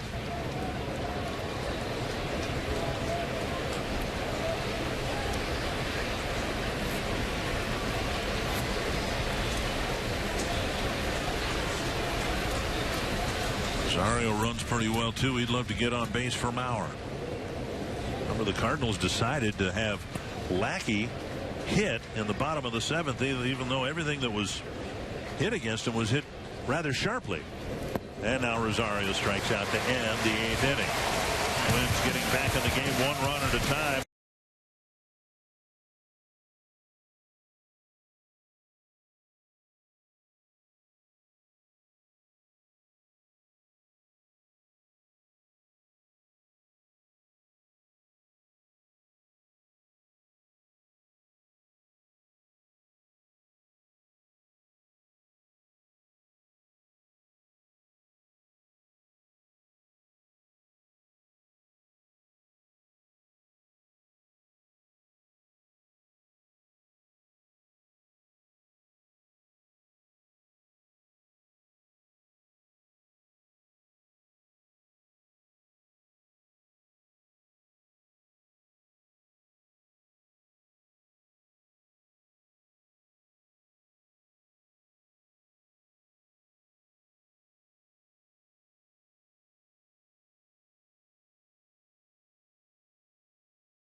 North.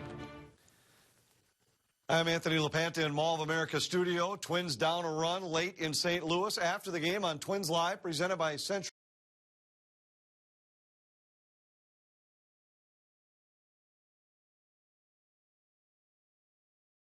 Here from Paul Molitor, and we'll take a look at John Lackey's evening on the mound for the Cardinals. He's been solid for St. Louis. That's all coming up after the game on Twins Live, presented by CenturyLink. Dick and Bert. Byron Buxton back in center field. He helped make it a one-run ball game. Peralta, Reynolds, and Molina will face Ryan Presley, and Peralta with a swing and a miss, 1 strike. Yeah, Ryan making his 20th relief appearance. He needs to do exactly what the 2 relievers before him did and keep the game within reach. Twins scoring some runs late.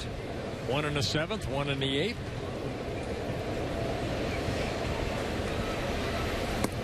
Missing inside 1-1.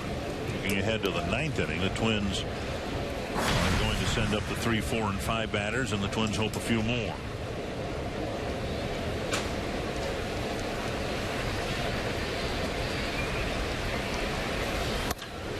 Foul. Now, I don't see Trevor Rosenthal, or for that matter anybody, warming up down in the Cardinal bullpen. There was some couple guys last inning, but Rosenthal might be, he may have thrown last inning and then he just needs a couple. He is the closer here in St. Louis, and a good one. To right center, Buxton will play it on a hop, and it's a single for Peralta. Yeah, Peralta getting his first hit.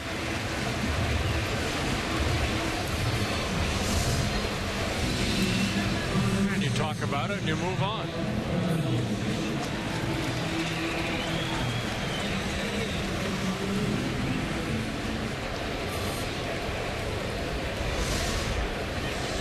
A leadoff single for Peralta, and now Mark Reynolds.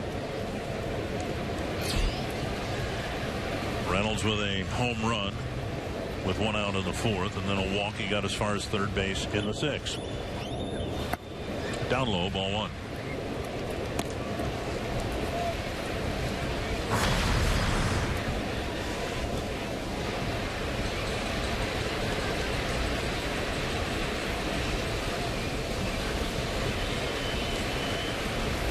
Swing and a miss.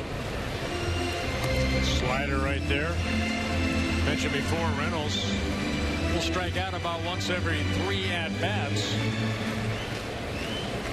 And he hasn't struck out yet. And officially, with that walk, this is his 3rd at-bat.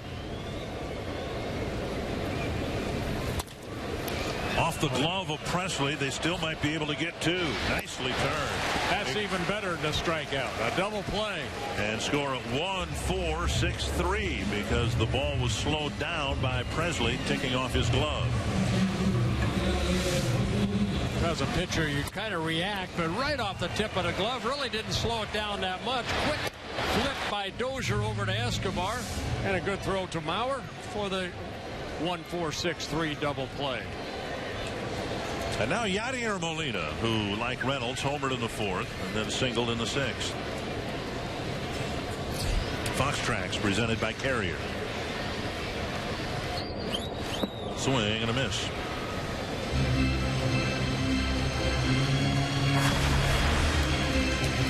Molina's home run here on June 15th, his first since last June 27th.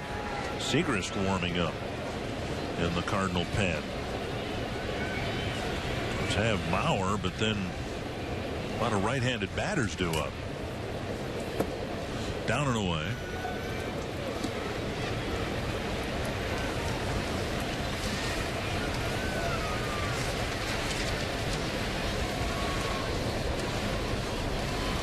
Segrist has 1 save. Rosenthal has 21.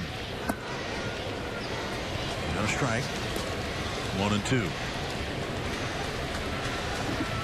I mean, with 2 outs, if Rosenthal's coming in the game, he's at least on the bullpen mound out there. Right. Re-warming up.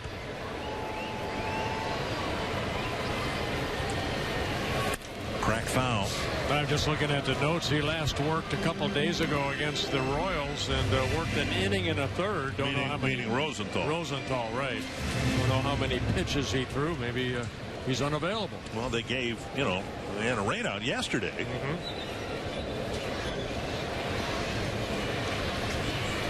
1-2. Hit hard to center. And it's a 3-hit night for Molina. One time he made it out, he lined out to Buxton in center field. Presley getting hit hard here, but so far no damage done. Hayward comes to the plate. That's why that double play is such a big play behind him. Now Molina at first, but with 2 outs.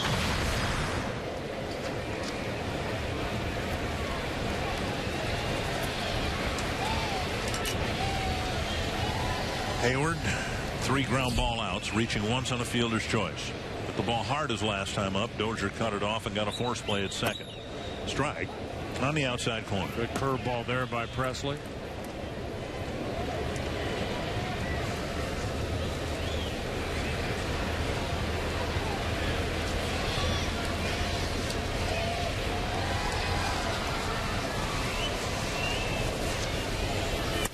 Oh, that's a hanger.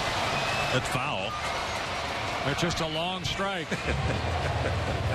Suzuki brings a round baseball out to Presley. You know how many times I said that? That's only a long strike. The one he just threw is no longer round. No.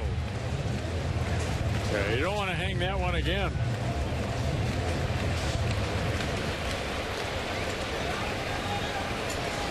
Ryan has picked up 17 strikeouts now in 21 1/3 innings.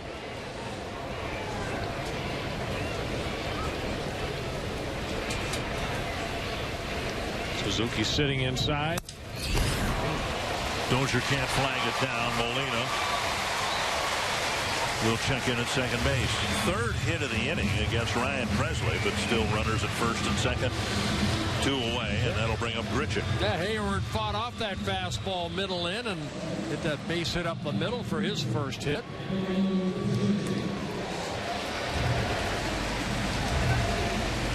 Grichuk with a triple off the glove of Buxton back in the 2nd inning, then a single and a strikeout.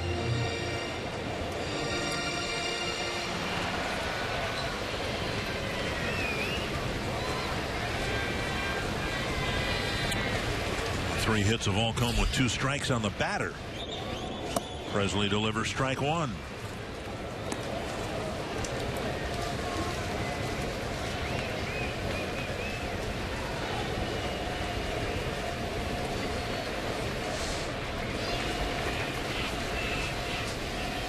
Breaking ball, strike 2. No, this is where he had Hayward too, and he tried to sneak that fastball by him, and Hayward fought it up the middle for a base hit. Big spot here. The Twins have gotten back to within a run. They'd like to take that deficit, 1-run deficit, into the 9th, and they will. Grichuk strikes out, and it's a scoreless inning for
Cardinals in front. Joe Mauer has reverse splits, meaning he hits left-handers better than right-handers. Trevor Rosenthal, for whatever reason, is not available tonight. So instead, the Cardinals are bringing in lefty Kevin Segrist, and he too has reverse splits. Left-handers have much greater success against him than right-handers. So something is up with Rosenthal. Asking next door in the Cardinal TV booth, they have no idea why Rosenthal was not brought in here. We'll see if the Twins can take advantage of that. Well, I just showed you the numbers of Seacrest, and pretty good 1.63 ERA, 27 2/3 innings, 21 hits allowed, 10 walks, that's high, with about 38 strikeouts. Here's Mauer. Left-handers are hitting .314 against Segrist. Right-handers are hitting just .152. It'll be Mauer, then Plouffe and Hunter, and the Twins hope a few more.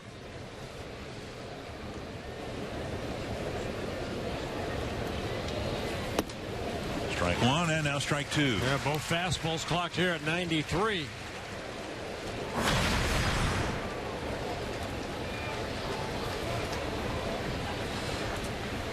Scouting report says he has an excellent curveball. Molina sitting away. On the outside corner, Joe took 3 fastballs. Well, good morning, good afternoon, and good night. Segrist going right at him with fastballs down and away.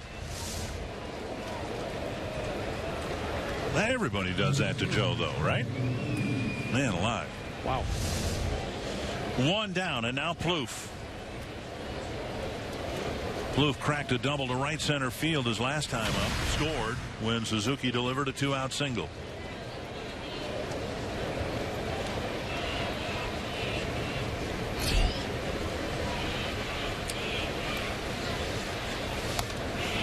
And Plouffe fouling a 94-mile-per-hour fastball back to the screen. Our Carsoup.com trivia question. The most career RBI in a Twins uniform, I'm guessing, is Mauer. But overall, was Justin Morneau was a teammate of Joe's and Torres. Right. Inside, 1-1. Segrist with 1 save on the year. Just 2 home runs allowed.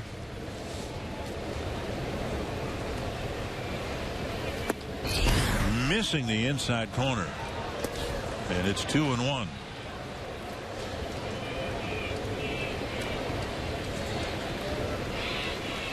Segrist in his 3rd season with the Cardinals. Right off the end of the bat, Segrist barehands it and flips to first. 2 down.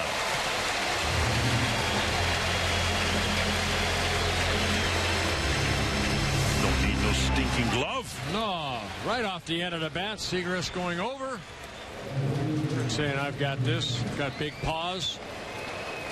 Speaking of that, I saw Phil Roof today. Speaking of paws, and some of his family members, I shook their hands, and just like their grandfather, strong hands. Phil took his catcher's mitt off when you shake his hand. Here's Torrey Hunter. Fouled back. Torrey tried to turn around a 95-mile-per-hour fastball. Torrey 0 for 3 in his return to the lineup. Hit a line out to John Jay his last time up.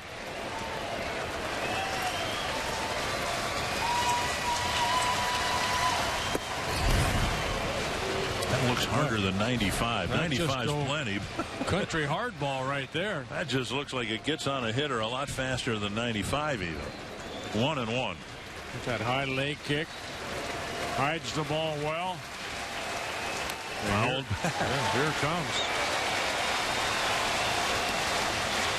And the Twins are down to their last strike. Segrist, the Cardinals' 41st round pick in 2008.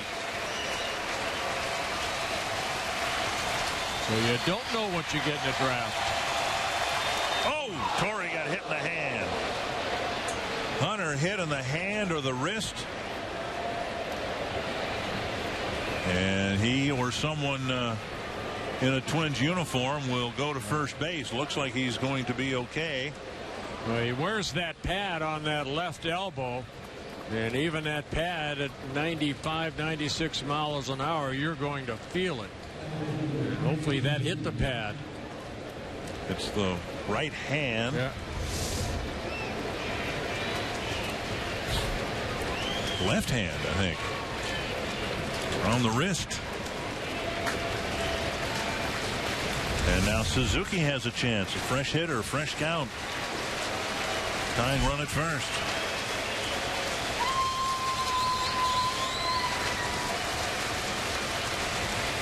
And Torrey was leaning towards second base.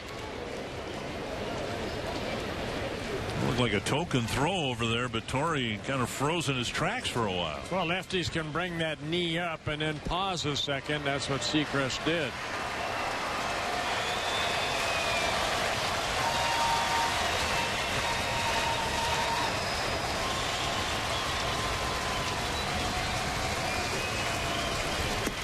Up high, a ball.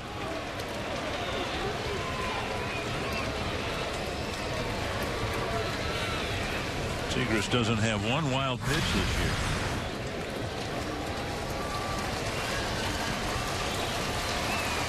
One and 0, and now Molina to the mound.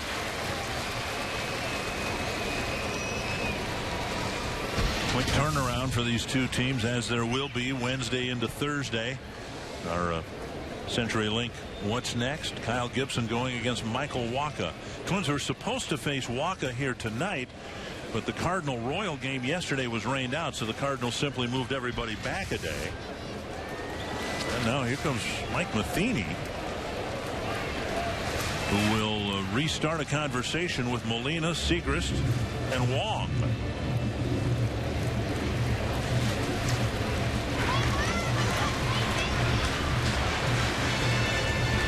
Manus is warming up. He was warming up in the 8th inning.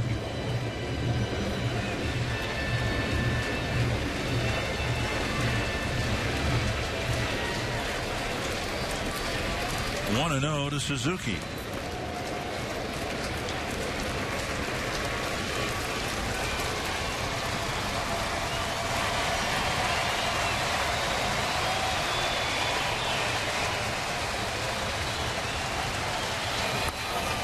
Line to a diving Carpenter to end the game. Carpenter was guarding the line to take a double away, and he ended up taking a single away. Second time Molina's gone out to the mound to talk to his pitcher. Next pitch, it's an out. Got to quit doing that. Carpenter, you can see him guarding the line, dives for it, makes the final catch, line drive out. Well, we expected a low-scoring game. That's what we got. And Anthony, the Twins lose the opener here in St. Louis, 3-2. Cardinal staff, the stingiest in baseball. And the Twins find out why here tonight. Coming up next on Twins Live, we'll break down how John Lackey shut down the Twins. We'll look at Byron Buxton's first big league hit and hear from Paul Mahler.